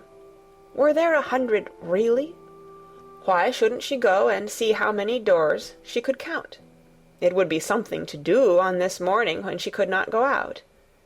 She had never been taught to ask permission to do things, and she knew nothing at all about authority, so she would not have thought it necessary to ask Mrs. Medlock if she might walk about the house, even if she had seen her. She opened the door of the room and went into the corridor, and then she began her wanderings. It was a long corridor, and it branched into other corridors, and it led her up short flights of steps, which mounted to others again. There were doors and doors, and there were pictures on the walls. Sometimes they were pictures of dark, curious landscapes, but oftenest they were portraits of men and women in queer, grand costumes made of satin and velvet. She found herself in one long gallery whose walls were covered with these portraits. She had never thought there could be so many in any house. She walked slowly down this place and stared at the faces, which also seemed to stare at her. She felt as if they were wondering what a little girl from India was doing in their house. Some were pictures of children, little girls in thick satin frocks, which reached to their feet and stood out about them, and boys with puffed sleeves and lace collars and long hair, or with big ruffs around their necks. She always stopped to look at the children and wonder what their names were, and where they had gone, and why they wore such odd clothes. there was a stiff, plain little girl, rather like herself. She wore a green brocade dress and held a green parrot on her finger. Her eyes had a sharp, curious look. "Where do you live now?" said Mary aloud to her. "I wish you were here." Surely no other little girl ever spent such a queer morning.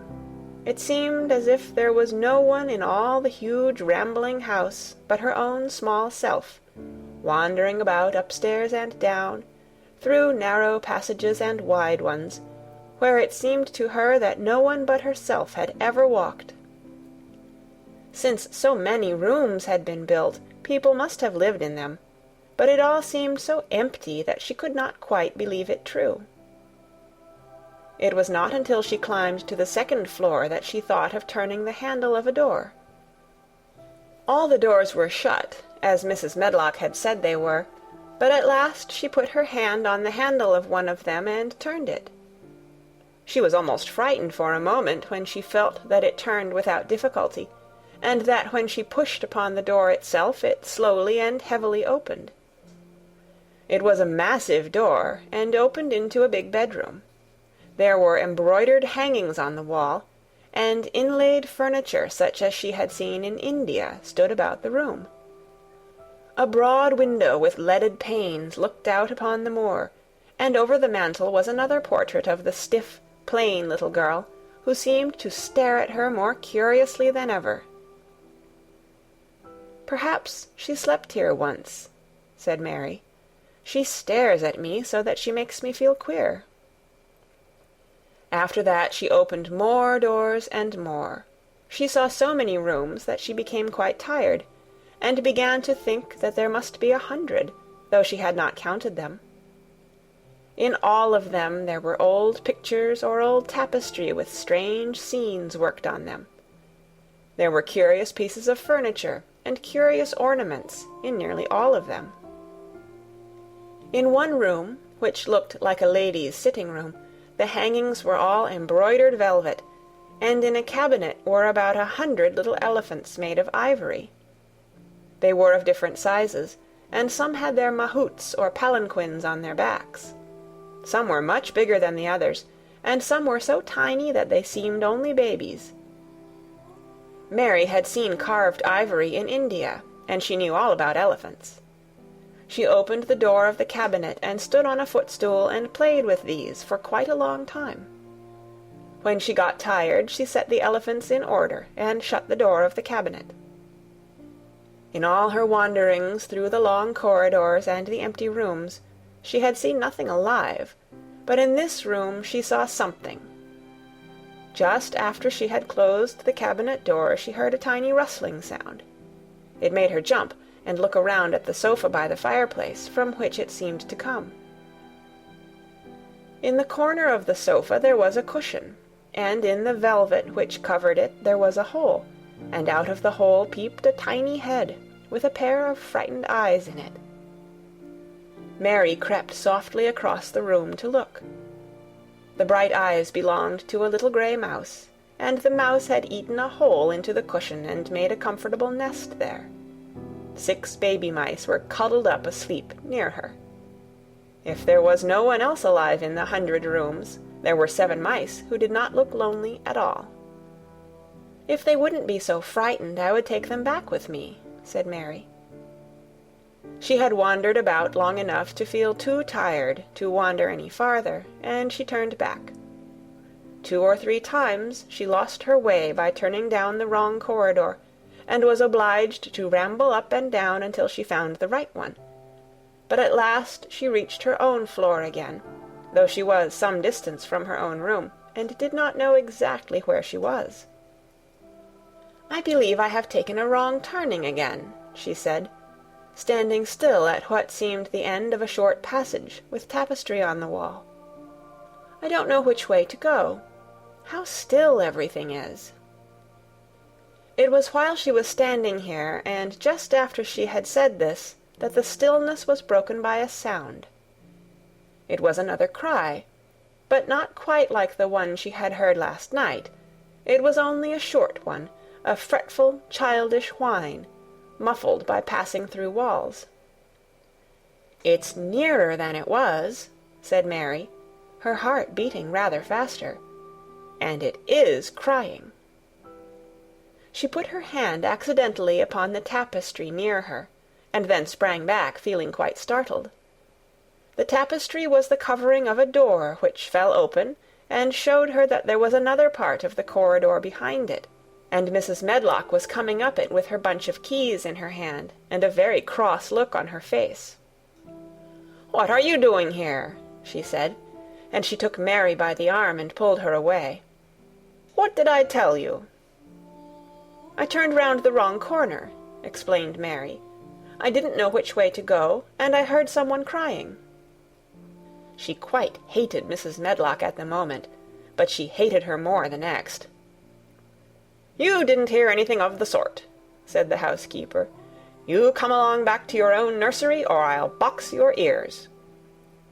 And she took her by the arm and half pushed, half pulled her up one passage and down another, until she pushed her in at the door of her own room. "Now," she said, "you stay where you're told to stay, or you'll find yourself locked up. The master had better get you a governess, same as he said he would. You're one that needs some one to look sharp after you. I've got enough to do." She went out of the room and slammed the door after her, and Mary went and sat on the hearth-rug, pale with rage. She did not cry, but ground her teeth. "There was someone crying, there was, she said to herself. She had heard it twice now, and sometime she would find out. She had found out a great deal this morning. She felt as if she had been on a long journey, and at any rate she had had something to amuse her all the time, and she had played with the ivory elephants, and had seen the grey mouse and its babies in their nest in the velvet cushion. End of Chapter 6. Read by Kara Schallenberg on January 18th, 2006, in Oceanside, California. 2 days after this, when Mary opened her eyes, she sat upright in bed immediately and called to Martha. "Look at the moor! Look at the moor!" The rainstorm had ended, and the grey mist and clouds had been swept away in the night by the wind. The wind itself had ceased, and a brilliant, deep blue sky arched high over the moorland. Never, never had Mary dreamed of a sky so blue. In India, skies were hot and blazing.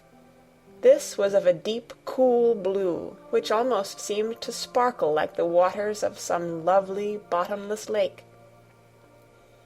And here and there, high, high in the arched blueness, floated small clouds of snow-white fleece. The far-reaching world of the moor itself looked softly blue instead of gloomy purple-black or awful dreary grey. "Aye," said Martha with a cheerful grin. "The storm's over for a bit. It does like this at this time of the year. It goes off in a night like it was pretendin' it had never been here and never meant to come again.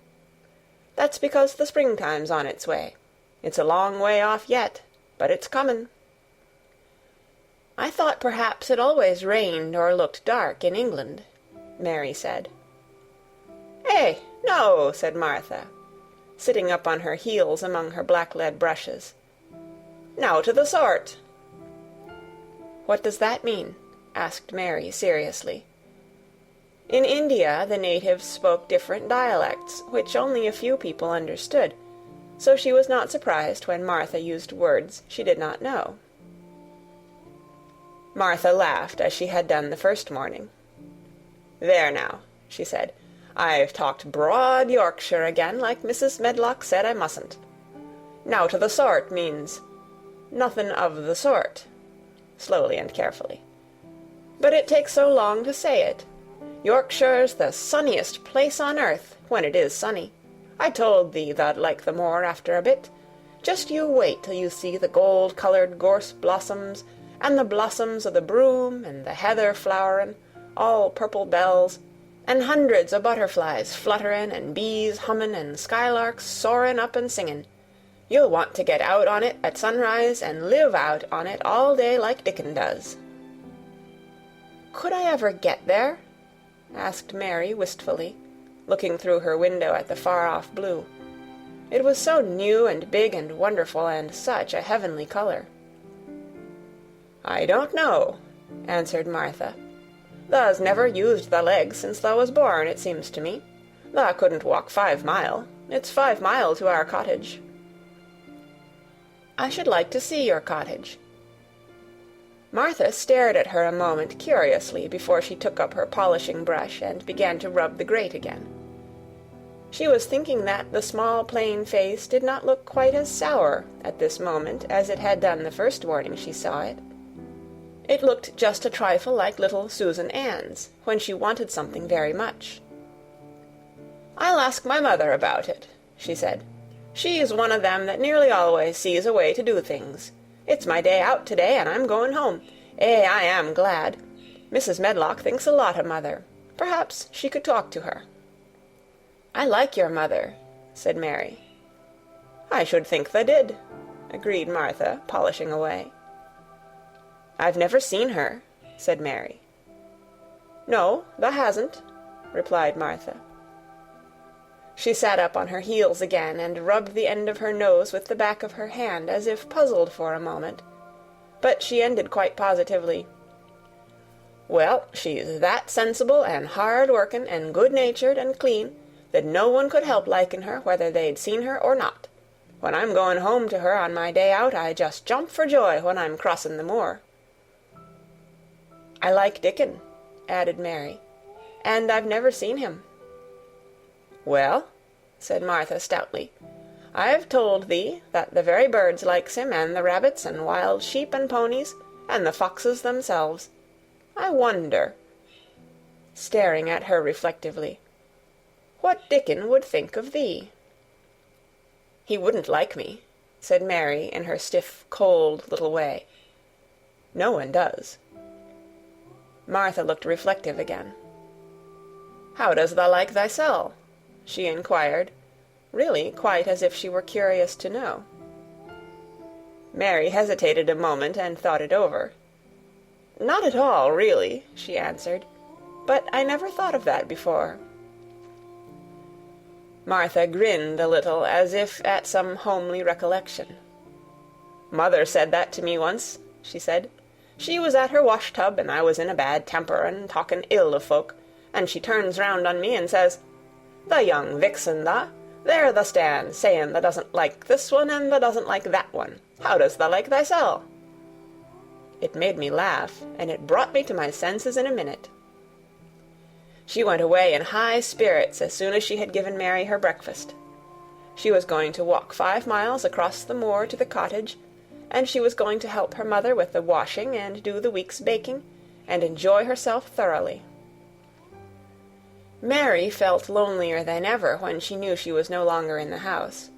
She went out into the garden as quickly as possible, and the first thing she did was to run round and round the fountain flower garden 10 times. She counted the times carefully, and when she had finished, she felt in better spirits. The sunshine made the whole place look different. The high, deep blue sky arched over Misselthwaite as well as over the moor, and she kept lifting her face and looking up into it, trying to imagine what it would be like to lie down on one of the little snow-white clouds and float about. She went into the first kitchen garden and found Ben Weatherstaff working there with 2 other gardeners. The change in the weather seemed to have done him good. He spoke to her of his own accord. "Springtime's comin'," he said. "Cannot thou smell it?" Mary sniffed and thought she could. "I smell something nice and fresh and damp," she said. "That's the good rich earth," he answered, digging away. "It's in a good humour making ready to grow things. It's glad when plantin' time comes. It's dull in the winter when it's got nowt to do. In the flower gardens out there things will be stirring down below in the dark. The sun's warming 'em. You'll see bits o' green spikes sticking out of the black earth after a bit." "What will they be?" asked Mary. Crocuses and snowdrops and daffydowndillies. Has thee never seen them?" "No, everything is hot and wet and green after the rains in India," said Mary, "and I think things grow up in a night." "These won't grow up in a night," said Weatherstaff. "Thou'll have to wait for 'em.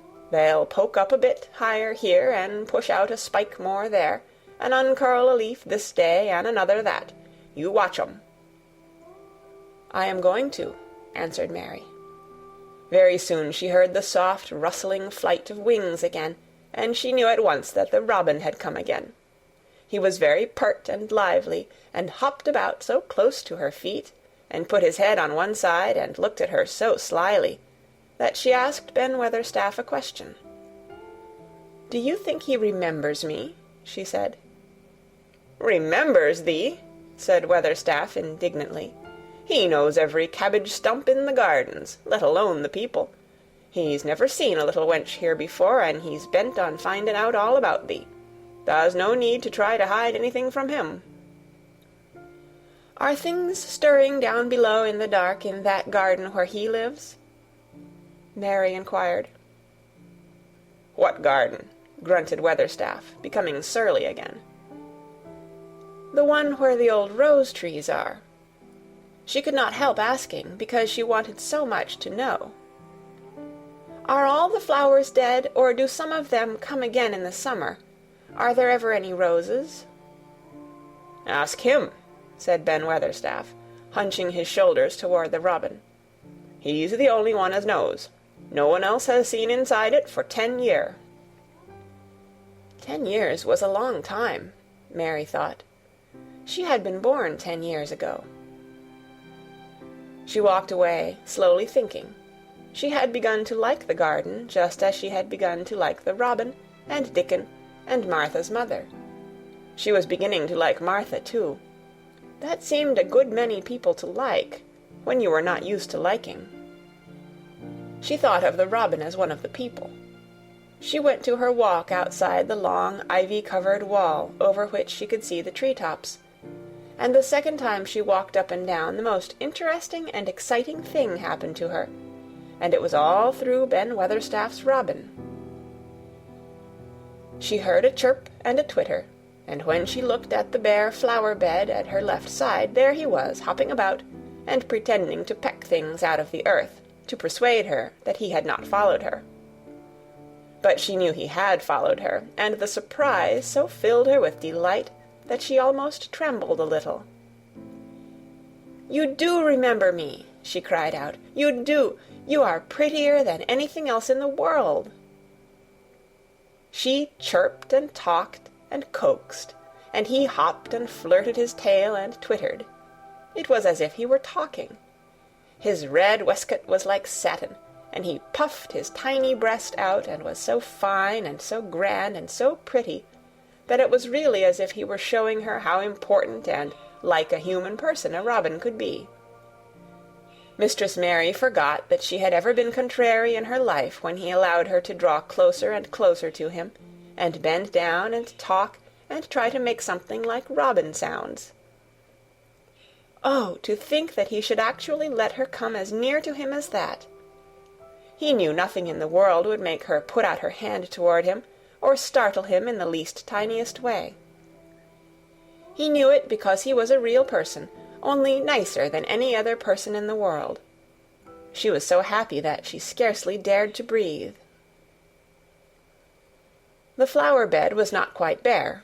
It was bare of flowers because the perennial plants had been cut down for their winter rest, but there were tall shrubs and low ones which grew together at the back of the bed, and as the robin hopped about under them, she saw him hop over a small pile of freshly turned-up earth. He stopped on it to look for a worm. The earth had been turned up because a dog had been trying to dig up a mole, and he had scratched quite a deep hole. Mary looked at it, not really knowing why the hole was there, and as she looked she saw something almost buried in the newly turned soil. It was something like a ring of rusty iron or brass, and when the robin flew up into a tree near by, she put out her hand and picked the ring up. It was more than a ring, however. It was an old key, which looked as if it had been buried a long time. Mistress Mary stood up and looked at it with an almost frightened face as it hung from her finger. "Perhaps it has been buried for 10 years," she said in a whisper. "Perhaps it is the key to the garden." End of chapter 7. Read by Kara Schallenberg on January 20th, 2006, in Oceanside, California. She looked at the key quite a long time. She turned it over and thought about it.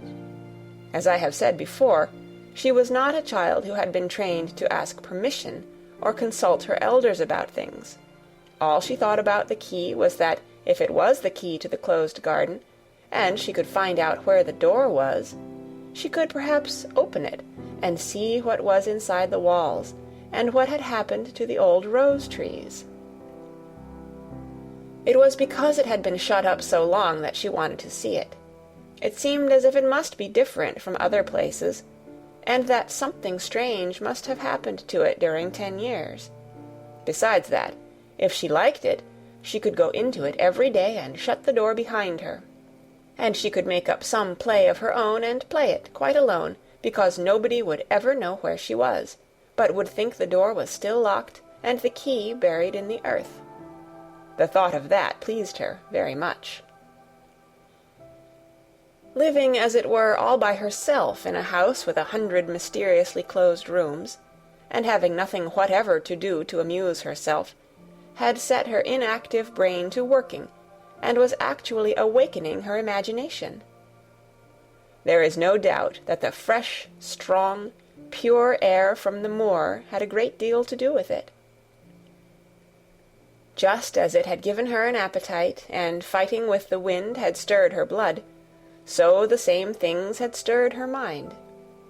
In India she had always been too hot and languid and weak to care much about anything, but in this place she was beginning to care and to want to do new things. Already she felt less contrary, though she did not know why. She put the key in her pocket and walked up and down her walk. No one but herself ever seemed to come there, so she could walk slowly and look at the wall, or, rather, at the ivy growing on it. The ivy was the baffling thing. Howsoever carefully she looked, she could see nothing but thickly growing, glossy, dark green leaves. She was very much disappointed. Something of her contrariness came back to her as she paced the walk and looked over it at the tree-tops inside. It seemed so silly, she said to herself, to be near it and not be able to get in. She took the key in her pocket when she went back to the house, and she made up her mind that she would always carry it with her when she went out, so that if she ever should find the hidden door, she would be ready. Mrs. Medlock had allowed Martha to sleep all night at the cottage, but she was back at her work in the morning with cheeks redder than ever and in the best of spirits. "I got up at 4 o'clock," she said. It was pretty on the moor with the birds getting up and the rabbits scampering about and the sun rising. I didn't walk all the way. A man gave me a ride in his cart, and I did enjoy myself." She was full of stories of the delights of her day out. Her mother had been glad to see her, and they had got the baking and washing all out of the way. She had even made each of the children a dough cake with a bit of brown sugar in it. "I had 'em all piping hot when they came in from playing on the moor, and the cottage all smelt a nice, clean, hot bacon, and there was a good fire, and they just shouted for joy. Our Dickon, he said our cottage was good enough for a king." In the evening they had all sat round the fire, and Martha and her mother had sewed patches on torn clothes and mended stockings, and Martha had told them about the little girl who had come from India, and who had been waited on all her life by what Martha called blacks, until she didn't know how to put on her own stockings. "They did like to hear about you," said Martha. They wanted to know all about the blacks and about the ship you came in. I couldn't tell 'em enough." Mary reflected a little. "I'll tell you a great deal more before your next day out," she said, "so that you will have more to talk about. I dare say they would like to hear about riding on elephants and camels, and about the officers going to hunt tigers." "My word!" cried delighted Martha. "It would set 'em clean off their heads. Would tha really do that, miss? It would be the same as a wild beast show like we heard they had in York once." "India is quite different from Yorkshire," Mary said slowly, as she thought the matter over. "I never thought of that. Did Dickon and your mother like to hear you talk about me?" "Why, our Dickon's eyes nearly started out o' his head, they got that round," answered Martha. "But mother, she was put out about your seemin' to be all by yourself like. She said, 'Hasn't Mr. Craven got no governess for her, nor no nurse?' And I said, 'No, he hasn't, though Mrs. Medlock says he will when he thinks of it, but she says he mayn't think of it for 2 or 3 years.' 'I don't want a governess,' said Mary sharply. 'But mother says you ought to be learnin' your book by this time, and you ought to have a woman to look after you, and she says, "Now, Martha, you just think about how you'd feel yourself, in a big place like that, wanderin' about all alone, and no mother. You do your best to cheer her up," she says, and I said I would." Mary gave her a long, steady look. "You do cheer me up," she said. "I like to hear you talk."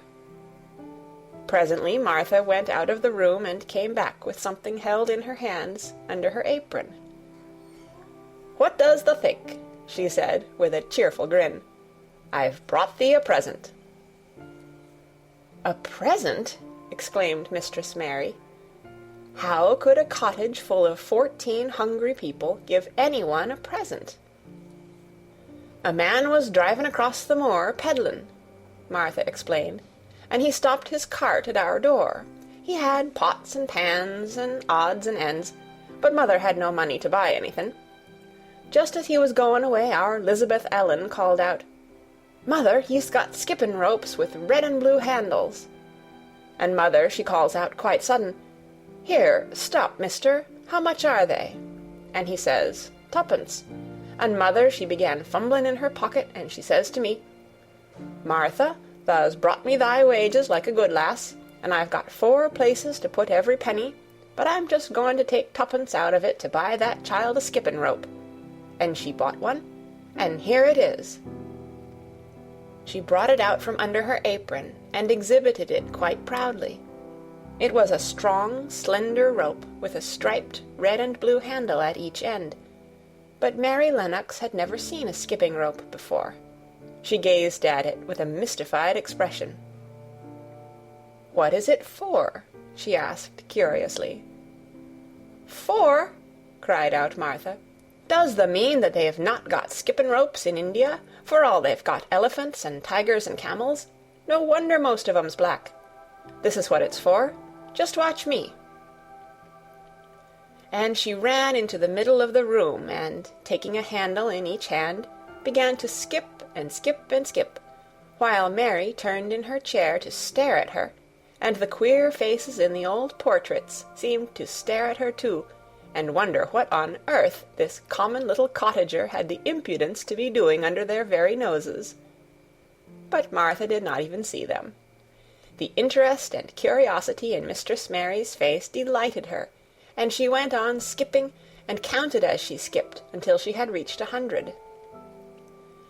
"I could skip longer than that," she said when she stopped. "I've skipped as much as 500 when I was 12, but I wasn't as fat then as I am now, and I was in practice." Mary got up from her chair, beginning to feel excited herself. "It looks nice," she said. "Your mother is a kind woman. Do you think I could ever skip like that?" "You just try it," urged Martha, handing her the skipping rope.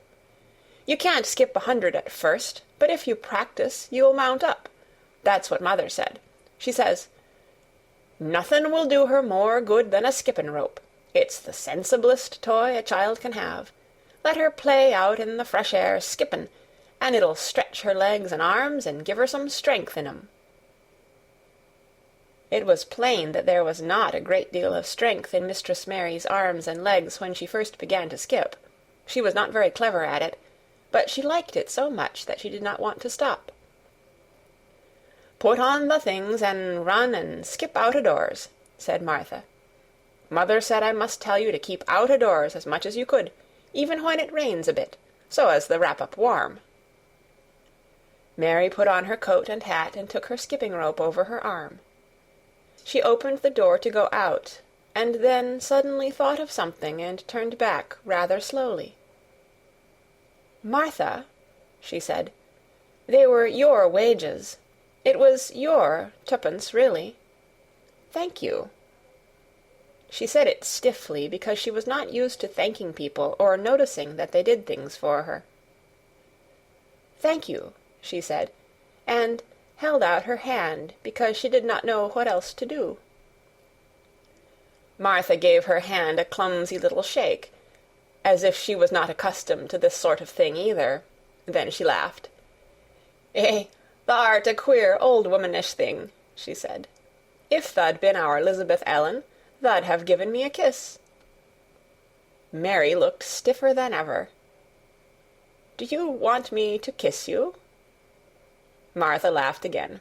"Nay, not me," she answered. "If tha was different, perhaps tha'd want to thysel, but tha isn't. Run off outside and play with thy rope." Mistress Mary felt a little awkward as she went out of the room. Yorkshire people seemed strange, and Martha was always rather a puzzle to her. At first she had disliked her very much, but now she did not. The skipping rope was a wonderful thing. She counted and skipped and counted, until her cheeks were quite red, and she was more interested than she had ever been since she was born. The sun was shining, and a little wind was blowing, not a rough wind, but one which came in delightful little gusts, and brought a fresh scent of newly turned earth with it. She skipped round the fountain garden, and up one walk and down another. She skipped at last into the kitchen garden, and saw Ben Weatherstaff digging and talking to his robin, which was hopping about him.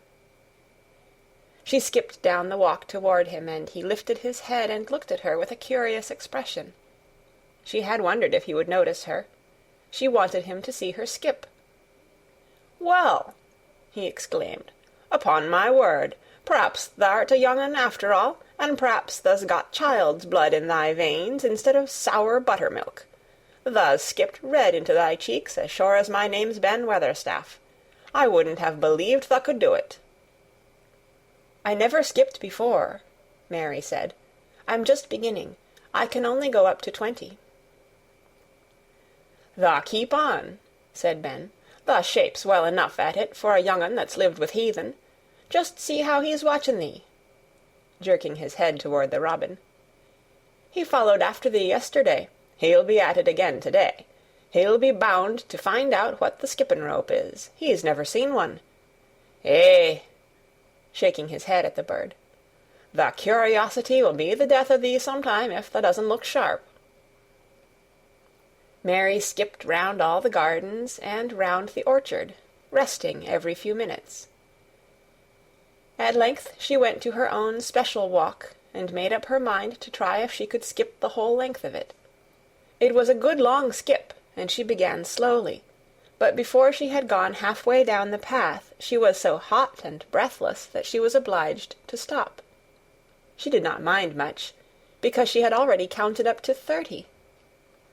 She stopped with a little laugh of pleasure, and there, lo and behold, was the robin swaying on a long branch of ivy.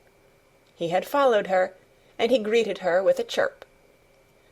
As Mary had skipped toward him, she felt something heavy in her pocket strike against her at each jump, and when she saw the robin she laughed again. "You showed me where the key was yesterday," she said. "You ought to show me the door today, but I don't believe you know."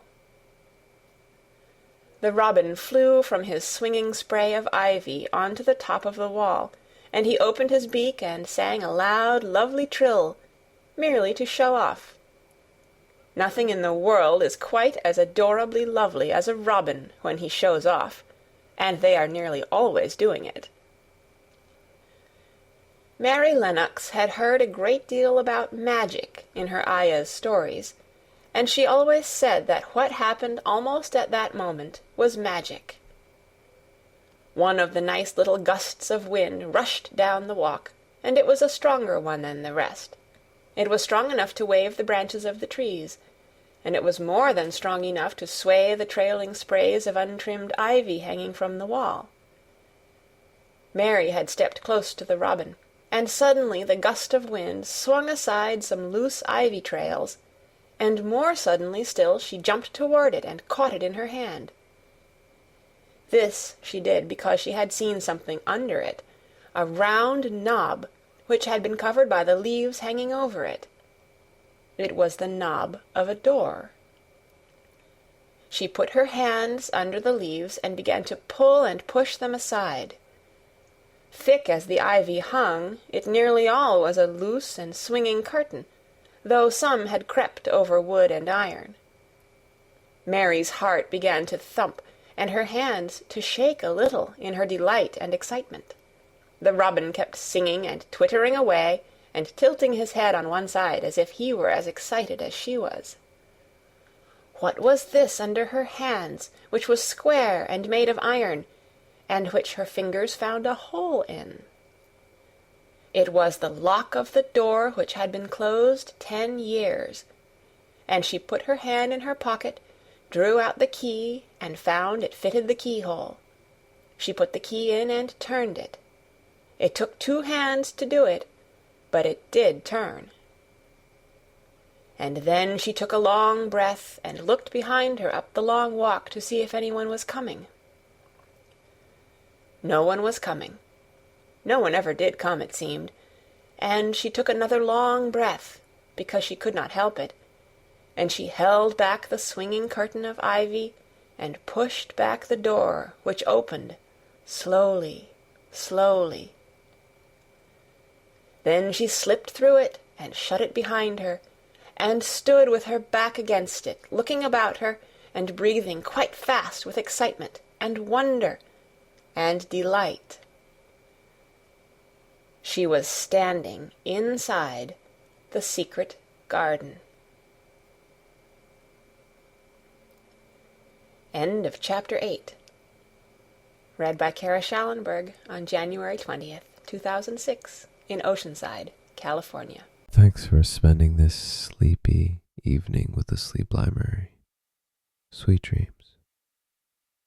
Subscribe for more calming stories.